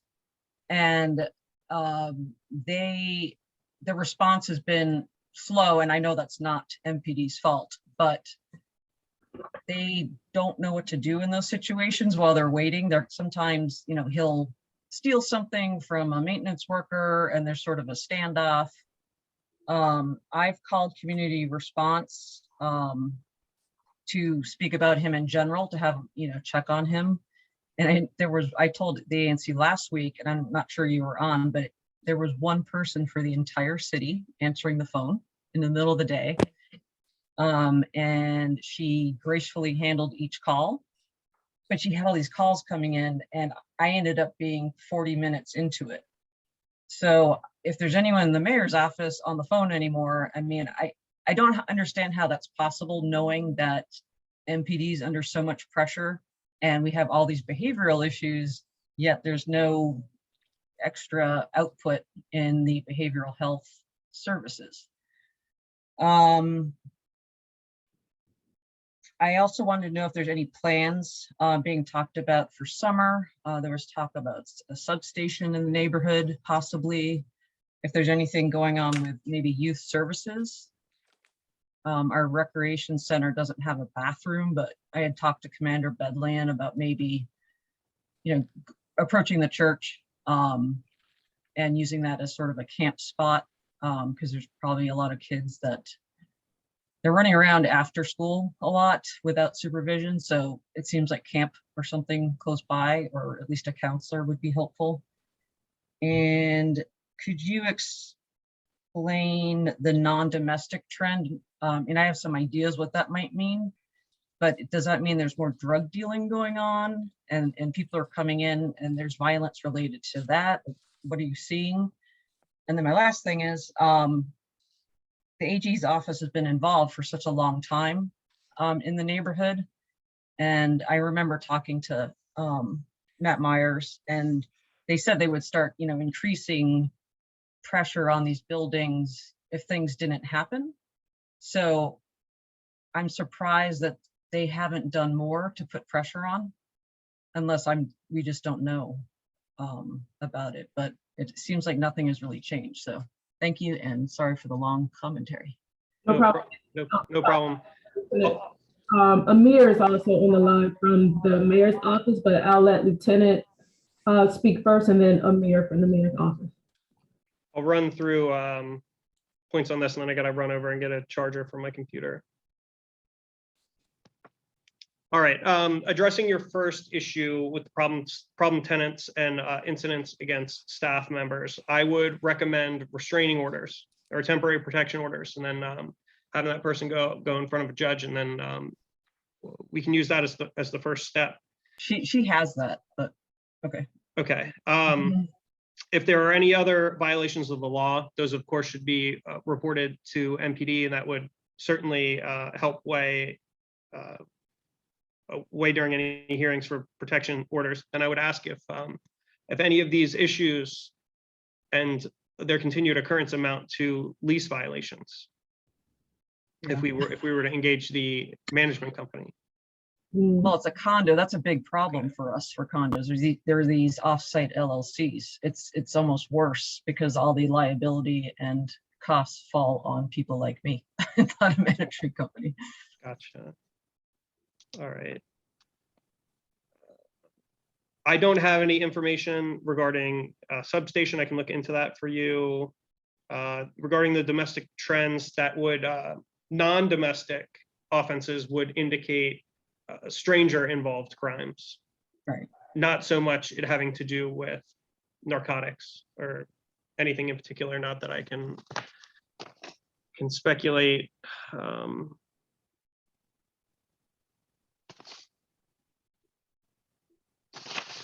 out of the 127 total for 2021, I don't have a breakdown as to what that nexus might have been that precipitated the assault itself.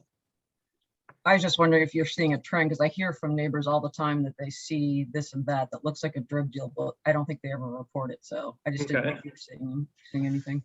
And which buildings in particular were you referencing when you mentioned any of the pressure? ones that, just any of the one, I think we have 4 going on 6 nuisance buildings. So obviously there's a huge problem, but there's some things haven't really changed too much. I mean, like the struggle to get, I mean, the Sedgwick's been in this situation forever, and the struggle to get even a part-time security guard who has to walk between buildings.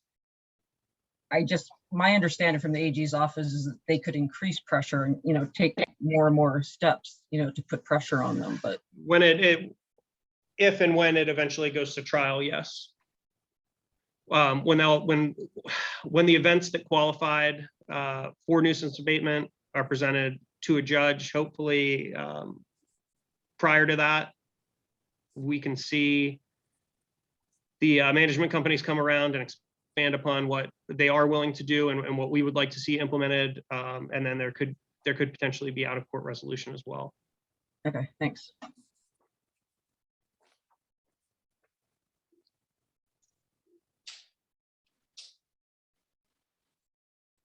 I know if you mentioned 4 going on 6, that would put us at Saratoga, the Chesapeake, Days Inn, 3003 Van Ness, and then potentially now 3002 Rodman and 4500 Connecticut.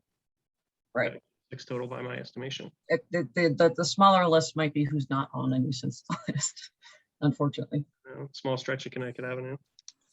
Amir, It is a step in the right direction. Does Amir do you have a response? So, and good evening. Hi, Ms. Swummer. Thank you so much for being here tonight.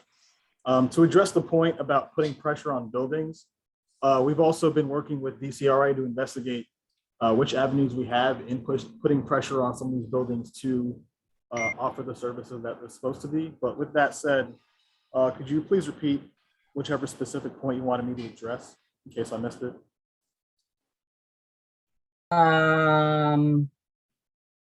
Well, I think that with the mayor's office, I just wanted to make sure, I mean, and there's so much pressure on public safety, and it's diminished at this time. And the whole focus has been like, let's get some behavioral health support.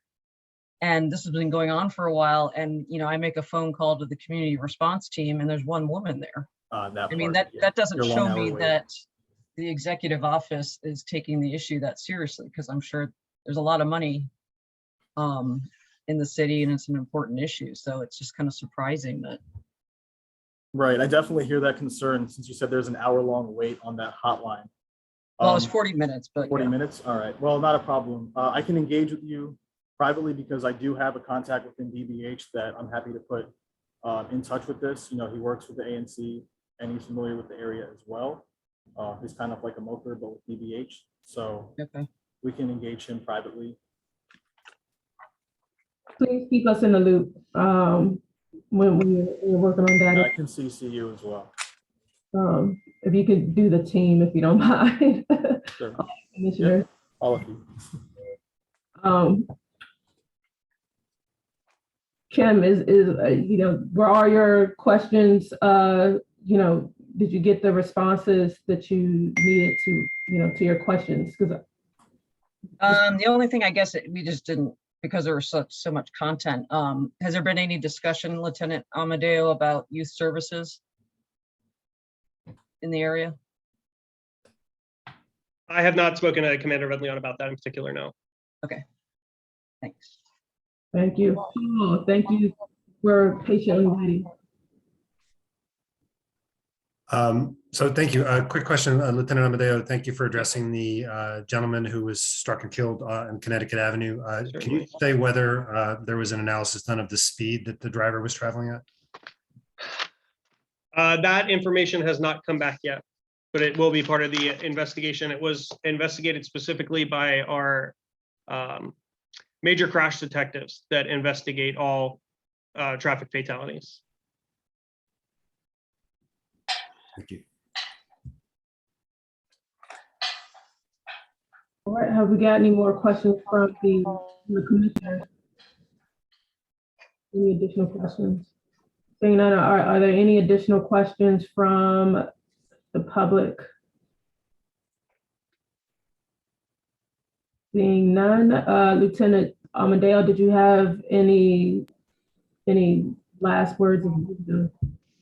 No, that's it. I encourage everyone to be safe. I believe, is Miss Nolan doing another safety seminar for the folks that missed the one that preceded this meeting?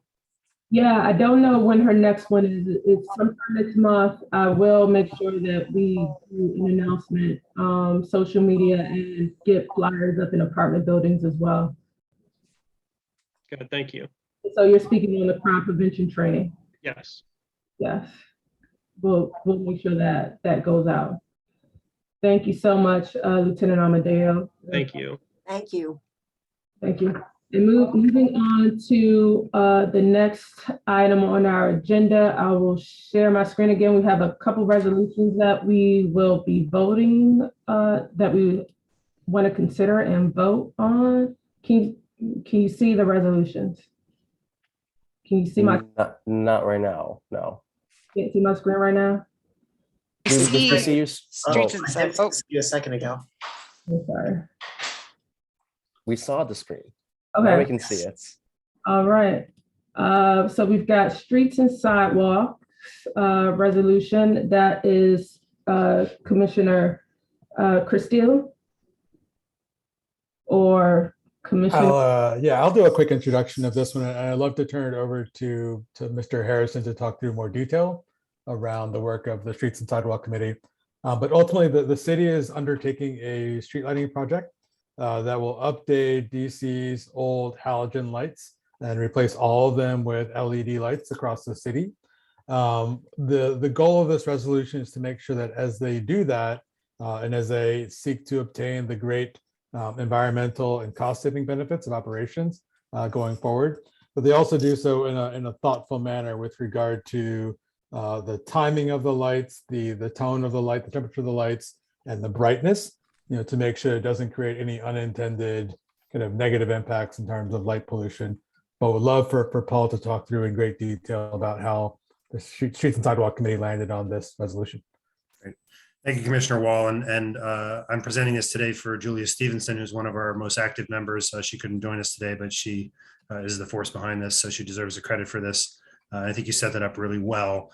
In short, the DDOT is doing our first public-private partnership for DC. Lots of debate over that, but basically they are replacing the existing street lights with high-efficiency LED lights. So that's going to be good for the environment and good for the city's pocketbook.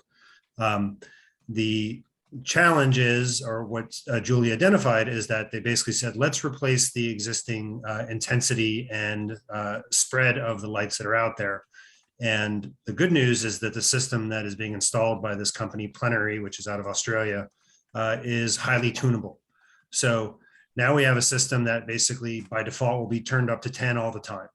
And now's the opportunity for us to ask DDOT to say, why don't you figure out how to manage this more effectively moving forward, make some additional changes, and think more intelligently about how you approach lighting levels, when the lights are on, and how they're designed as you install new lighting, which is not part of this contract.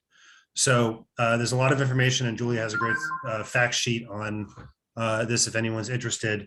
But basically the recommendation first says, let's tune the levels of the lights per the American Association of State Highway and Traffic Officials recommendations, which actually oftentimes will be less intense than what existing DC levels are.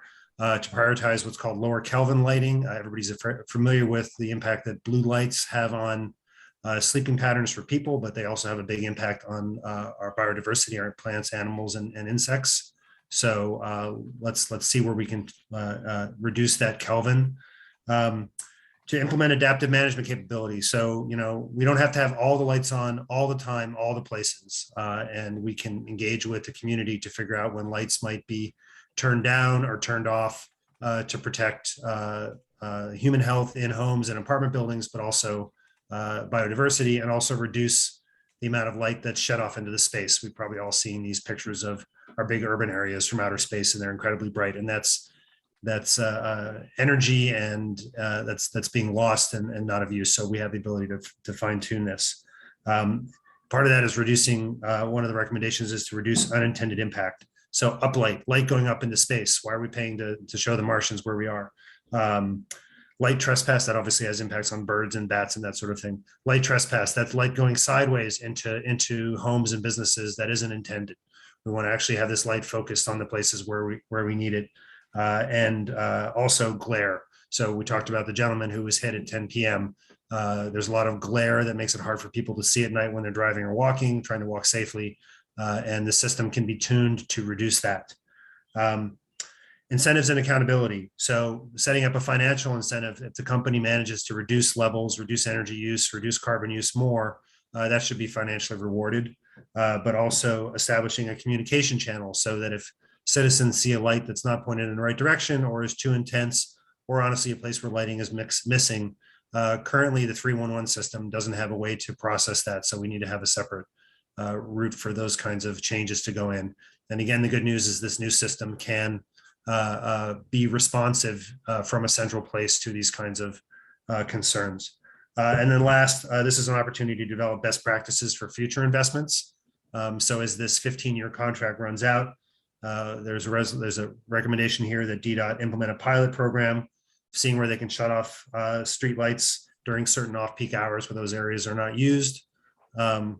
And also that when the city asks for more light fixtures, that a proper environmental assessment be done to actually look at the impact on that and whether what luminosity, what color, how those fixtures are designed so that we use light where we need it and we don't have light going all over the place and that's money being wasted where we don't. So I think I covered most of this, but again, the real purpose is to celebrate the fact that DDOT has done this new contract and they've got a smart system that can be fine-tuned, and ask DDOT to actually put in place the practices and procedures to fine-tune it and engage the community as it does that. And we will post this to the website along with the sources document that Paul referenced that outlines a lot of the background information that fed into the resolution. So both will be posted for public review. Okay, thank you, Commissioner Wall and Paul. So we're not voting on this tonight. Correct. This is for public review and response, and then we'll vote on this one in June. All right. Okay, thank you. Thank you. So moving on to the next item on the agenda. Could you just ask that one more question of Amir to pass along to the mayor? I put it in the chat. Okay, so we'll check that in the chat. Thank you. Six tenant association heads invited the mayor to meet with them about the violence in their buildings. And that was more than a week ago. She hasn't even replied. It's you are out of order. I'm sorry. Okay, sorry. Thank you. Moving on to the next item on the agenda is the ANC3F resolution regarding the District of Columbia's role as a safe haven for reproductive health services, being led by Commissioner, our Vice Chair, APA. Yes, thank you, everybody. In light of the SCOTUS leak, many of the other ANCs have, as well as Mayor T's office, have put together a resolution to continue to support the District of Columbia's role in being a safe haven for reproductive health services. This also includes abortion.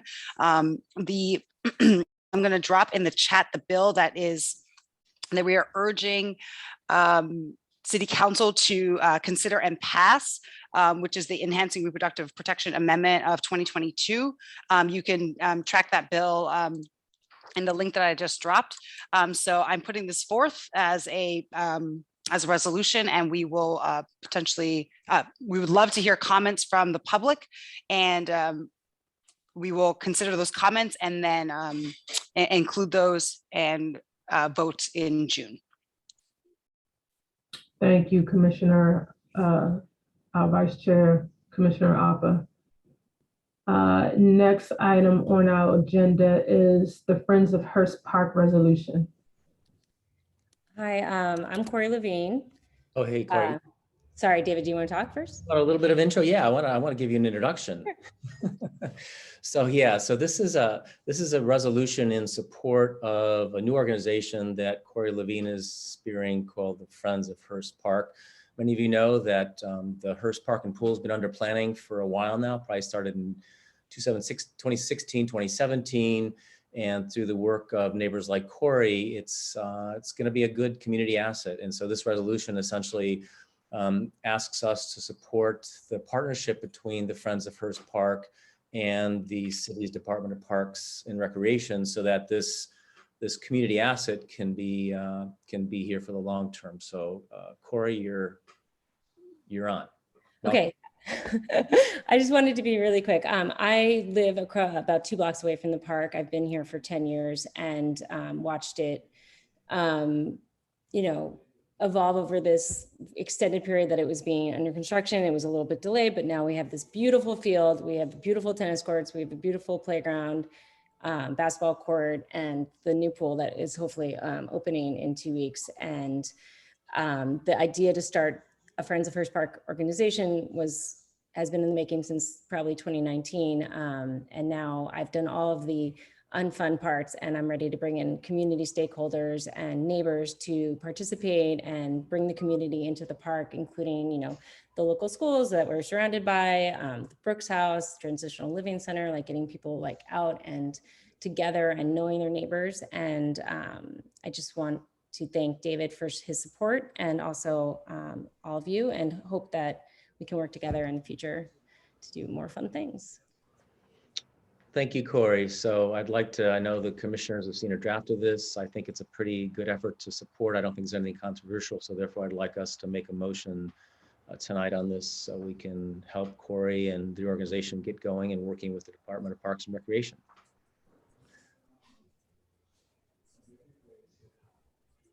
Commissioner David, I think you're on mute. Oh, I was on mute? Okay. Commissioner. Is there a second? Second. All in favor of on the ANC3F support for Friends of Hearst Park and its park partnership with DC Department of Parks and Recreation. All in favor say aye. Aye. Aye. Abstain.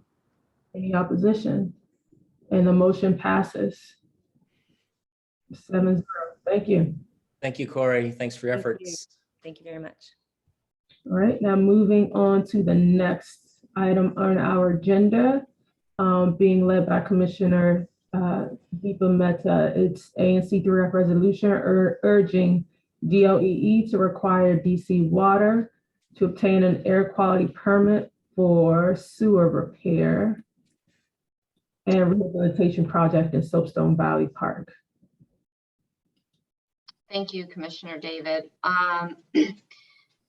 So I frankly was hoping that we wouldn't actually need to put forward this resolution, but hearkening back to earlier in this meeting, I, for one, unfortunately, I'm troubled, very deeply troubled that an air quality permit is not in the works because there is not enough information to write an air quality permit.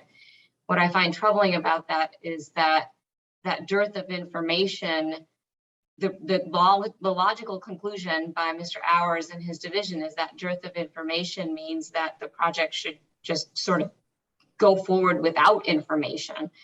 And given the sort of health and safety impacts that Mr. Bear, who is far more of an expert in this field, I think, than probably most of us in this meeting, I think it's extremely important to get that information, number one, and to get that permit written. And if that means getting the information, then I believe it's important to get the information. I'd also like to point out that this is not a new issue. This is not coming up at the 11th hour. Councilmember Che on January 21st of this year wrote a very clear letter to Director Tommy Wells of DOEE, asking that an environmental assessment be done in connection with the various processes at that time that were under consideration. And in particular, the hot water cured process, which is the one that DC Water ultimately chose. I don't see that assessment was done regarding the process that's being chosen. In February, the ANC passed another resolution urging that more health and safety information be surfaced before this project went forward using this technology. And so here we are, trees have been cleared, heavy equipment is being brought in, and we're still discussing this issue almost 6 months later. So, I don't know what it's going to take to get attention on this, because this is real. There are real health and safety concerns at risk. And the people entrusted by this city and by the executive branch of this government to look into these things in precisely these kind of circumstances have said that they don't have enough information to do it. And the default is to just simply not do it and to require a permit. So for that reason, I would like to propose that that this commission consider urging DOEE to get an air quality, to require, DC Water to obtain an air quality permit before going forward with this project, instead of allowing DC Water to proceed with the dearth of information that apparently and admittedly seems to be the current situation.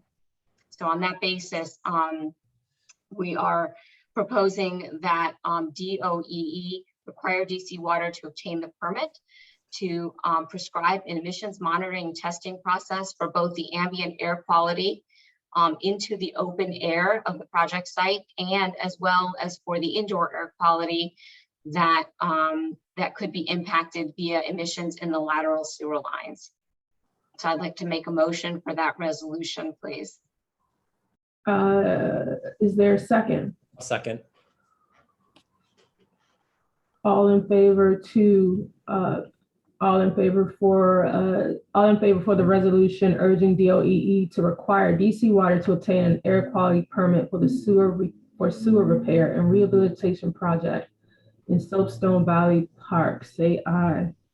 Excuse me, one more thing before we proceed, though. I would like to, I see Mr. Elledge is still on, and I see that Mr. Hours is still on. Is there, if there is some misunderstanding, I think that it would be great to know this. It's not our intention to just sort of pass resolutions to try to force these things to happen, but this is an extremely important issue that people living around the park have a right to care about. And to hear that the agencies safeguard, whose job it is to safeguard health and safety in the environment and human health and safety, don't have enough information to do it is really troubling.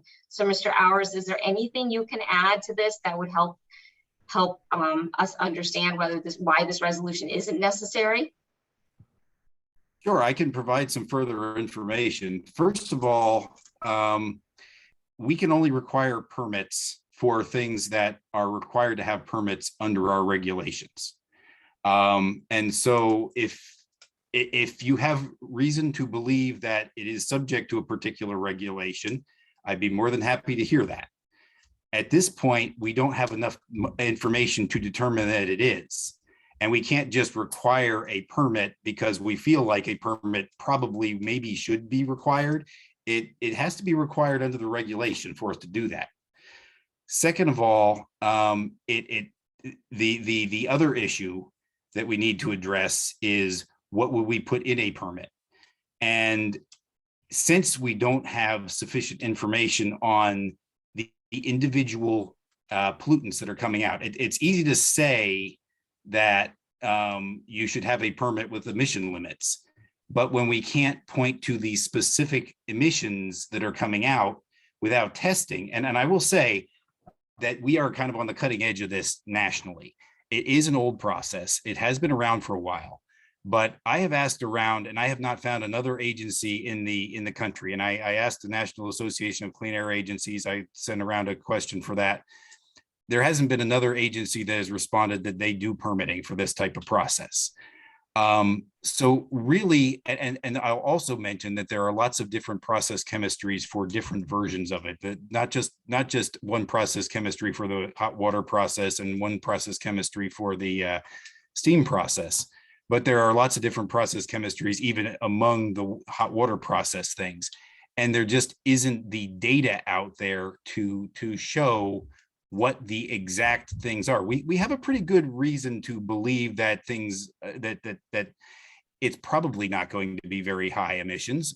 We have some safety data sheets that we've evaluated on the materials. We just don't know absolutely concretely. And that's why we feel that it's appropriate to be able to allow it to go forward with a monitoring program in place and with a testing plan to further get information on it. And the fact that there's a request to have a permit, I'm not sure what we can do beyond that, because we just don't have enough to say our regulation applies in this case. But that's kind of where we are at this point, and that's my addition. So you would prefer to be flying blind rather than having the information that maybe you're flying into a mountainside, right? I'd love to have the information, and if you know where I can find it, I will tell you. I did speak with Professor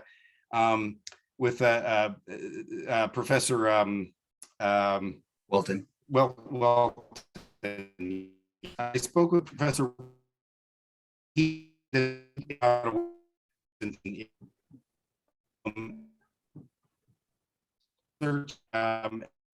don't have the details of this. So it's kind of like it's a catch-22. That basically nobody has done the testing, therefore it has to be done. And so that's what we are proposing to do here. And of course, we'll be watching it very closely. I expect that even if we see that there are some issues, it will be something that will be very manageable, and the processes that are put in place here are going to be plenty to make sure it's being done safely.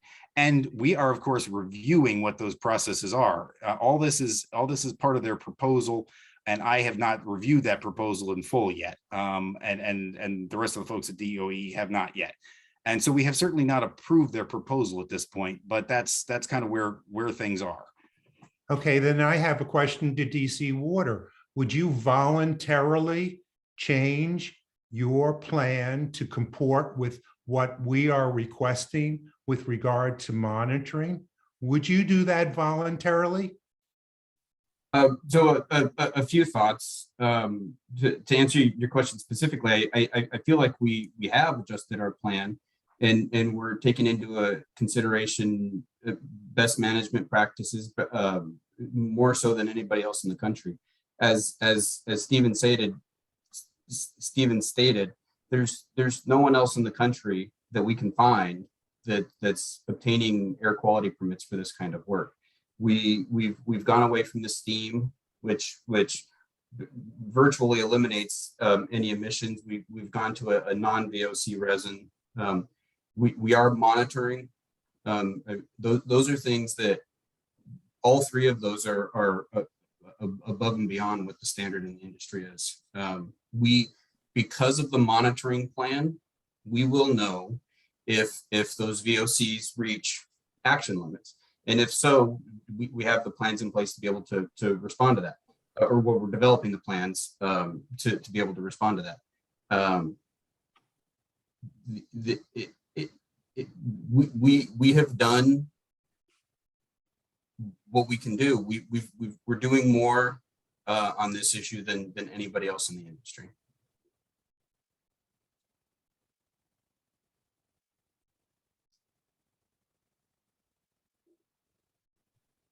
Are there any other questions? So are you saying that it's not possible to request a permit at all? What I'm saying is that we have to have further information before we can determine whether this is a process that is subject to permitting under the district regulations.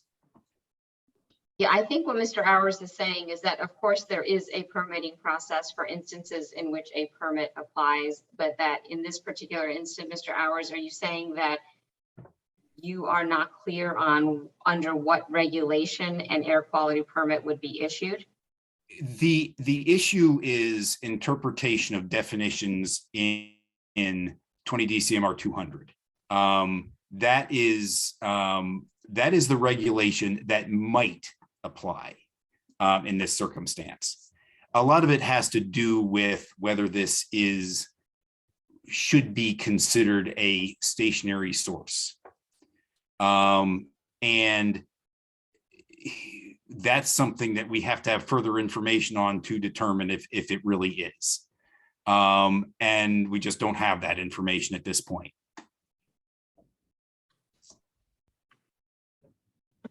But if we approve this, then you look into that. I mean, we are already looking into that. I mean, that's something that we do as a matter of course. And this has been brought up, and this is the first time that we've dealt with it. And as I said before, I haven't found another agency who has dealt with it. I do know some other agencies are kind of interested in what's going to come out of our evaluation. When I sent my inquiry to the National Association of Clean Air Agencies, I did get a response back from the state of Kansas. They really want to know what's going on. But be that as it may, the long and the short of it is we just don't know at this point. And we feel that the extensive testing that we are looking for, and obviously I said I haven't reviewed it yet, but hopefully is in DC Water's plan, should give us the information that we'll know.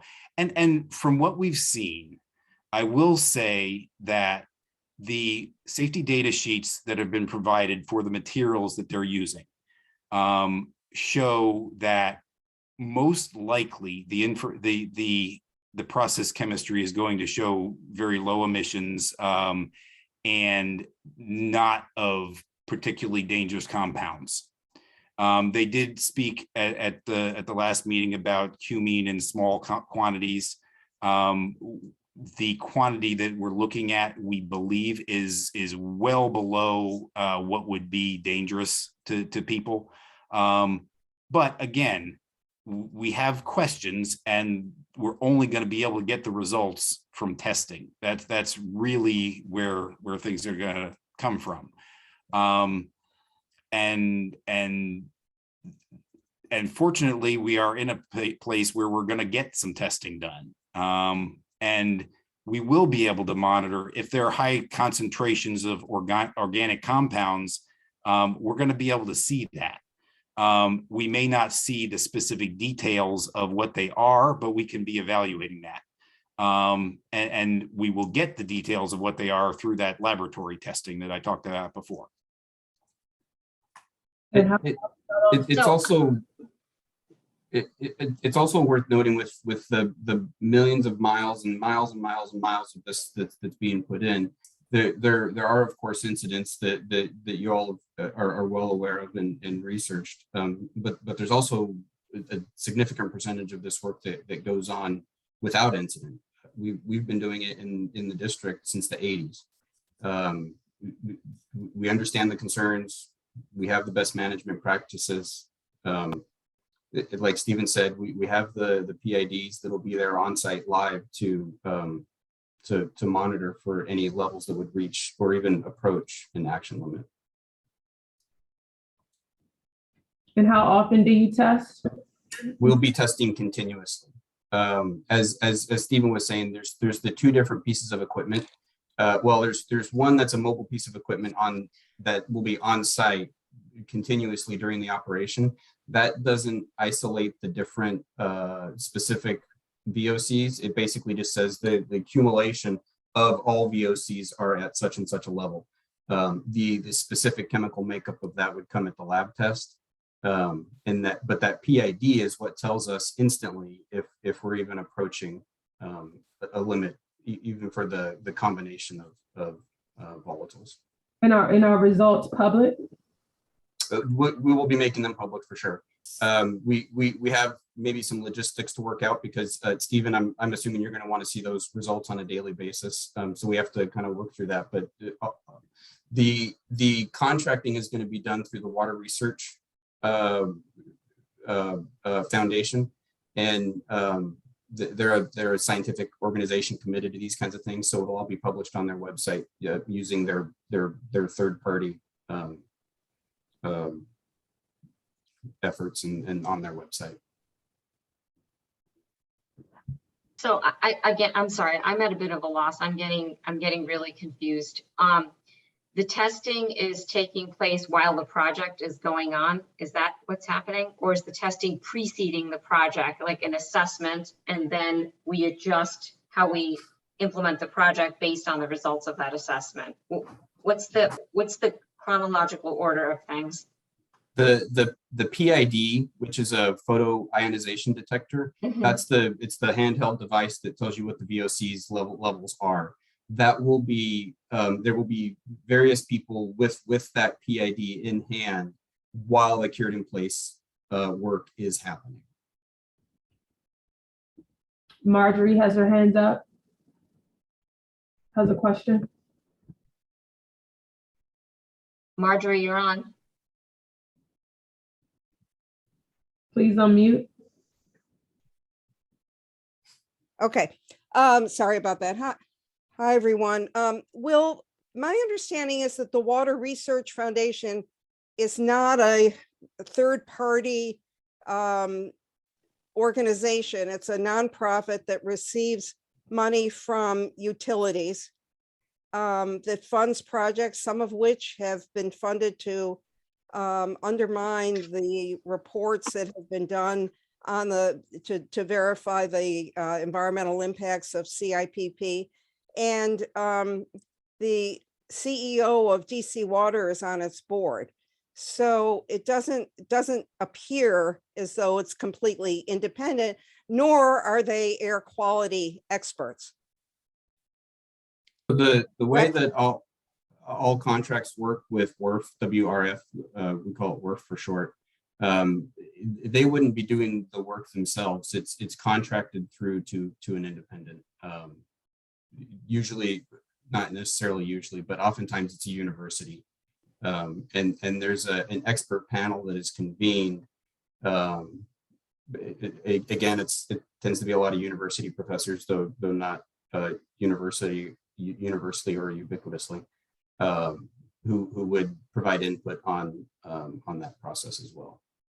Why not just try to find the best air pollution consultant that you could find rather than going to the utility? WRF is an independent third party. Okay. Any other questions from the community? Any other questions from commissioners?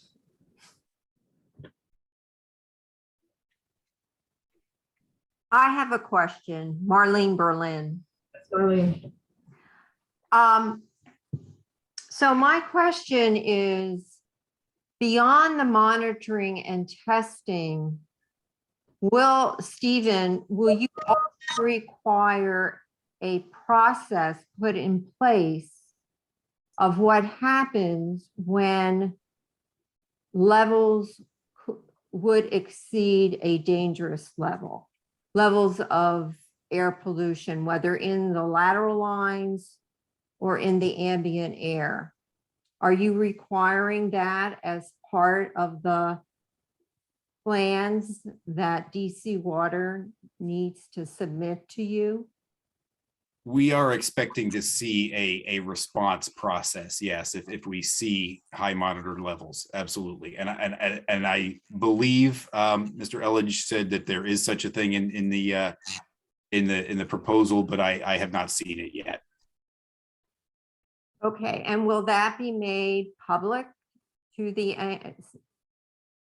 submitted also to the ANC when you get that? we received a proposal today. I believe Mr. Elledge said in his earlier presentation that they would be making that available. And even if not, it would be a public document available now that's submitted to DOEE. Okay.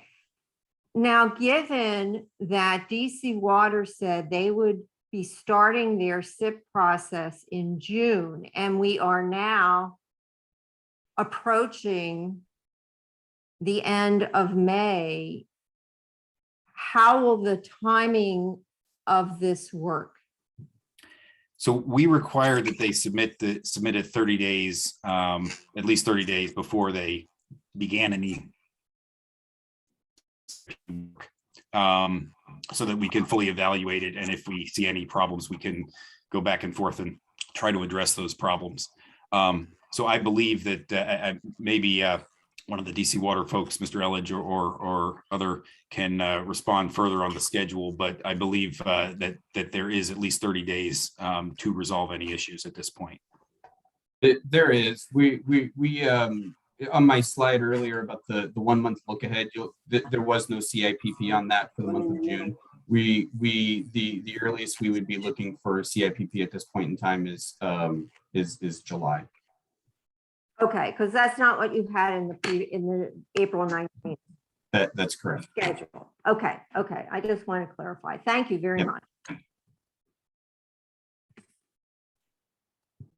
All right. Any questions from commissioners? Any other questions from the public? Is there a motion to vote tonight on the resolution urging DOE to require DC Water to obtain an air quality permit for the sewer repair and rehabilitation project in Soapstone Valley Park? So moved. Yeah, I proposed that motion already. And I'd just like to make the footnote that what I heard tonight in summary is that there is a regulation that could apply, as Mr. Auer said, that the testing hasn't been done yet, and that a full plan hasn't yet been developed.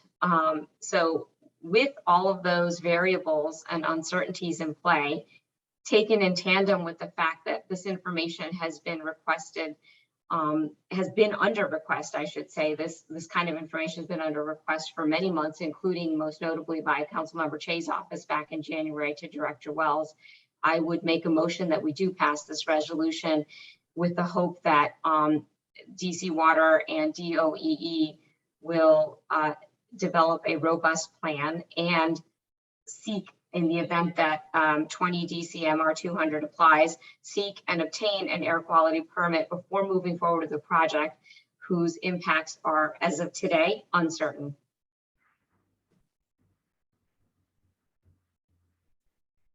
All right, so we have the motion on the floor. Somebody already seconded that motion. I can't remember who seconded that motion. James, do you have that already? Who had already?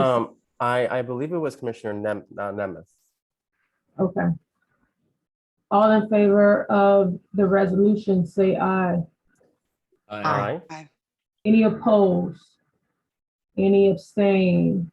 And the resolution passes. Thank you. Thank you, everyone. All right, so we are now at the end of our meeting. Thank you very much. Can I get a motion to end the meeting? Or I'll motion to end the meeting. Can someone second? Second. All in favor, say aye. Aye. Thank you very much, everyone. See you June 22nd for our June meeting. Have a good evening.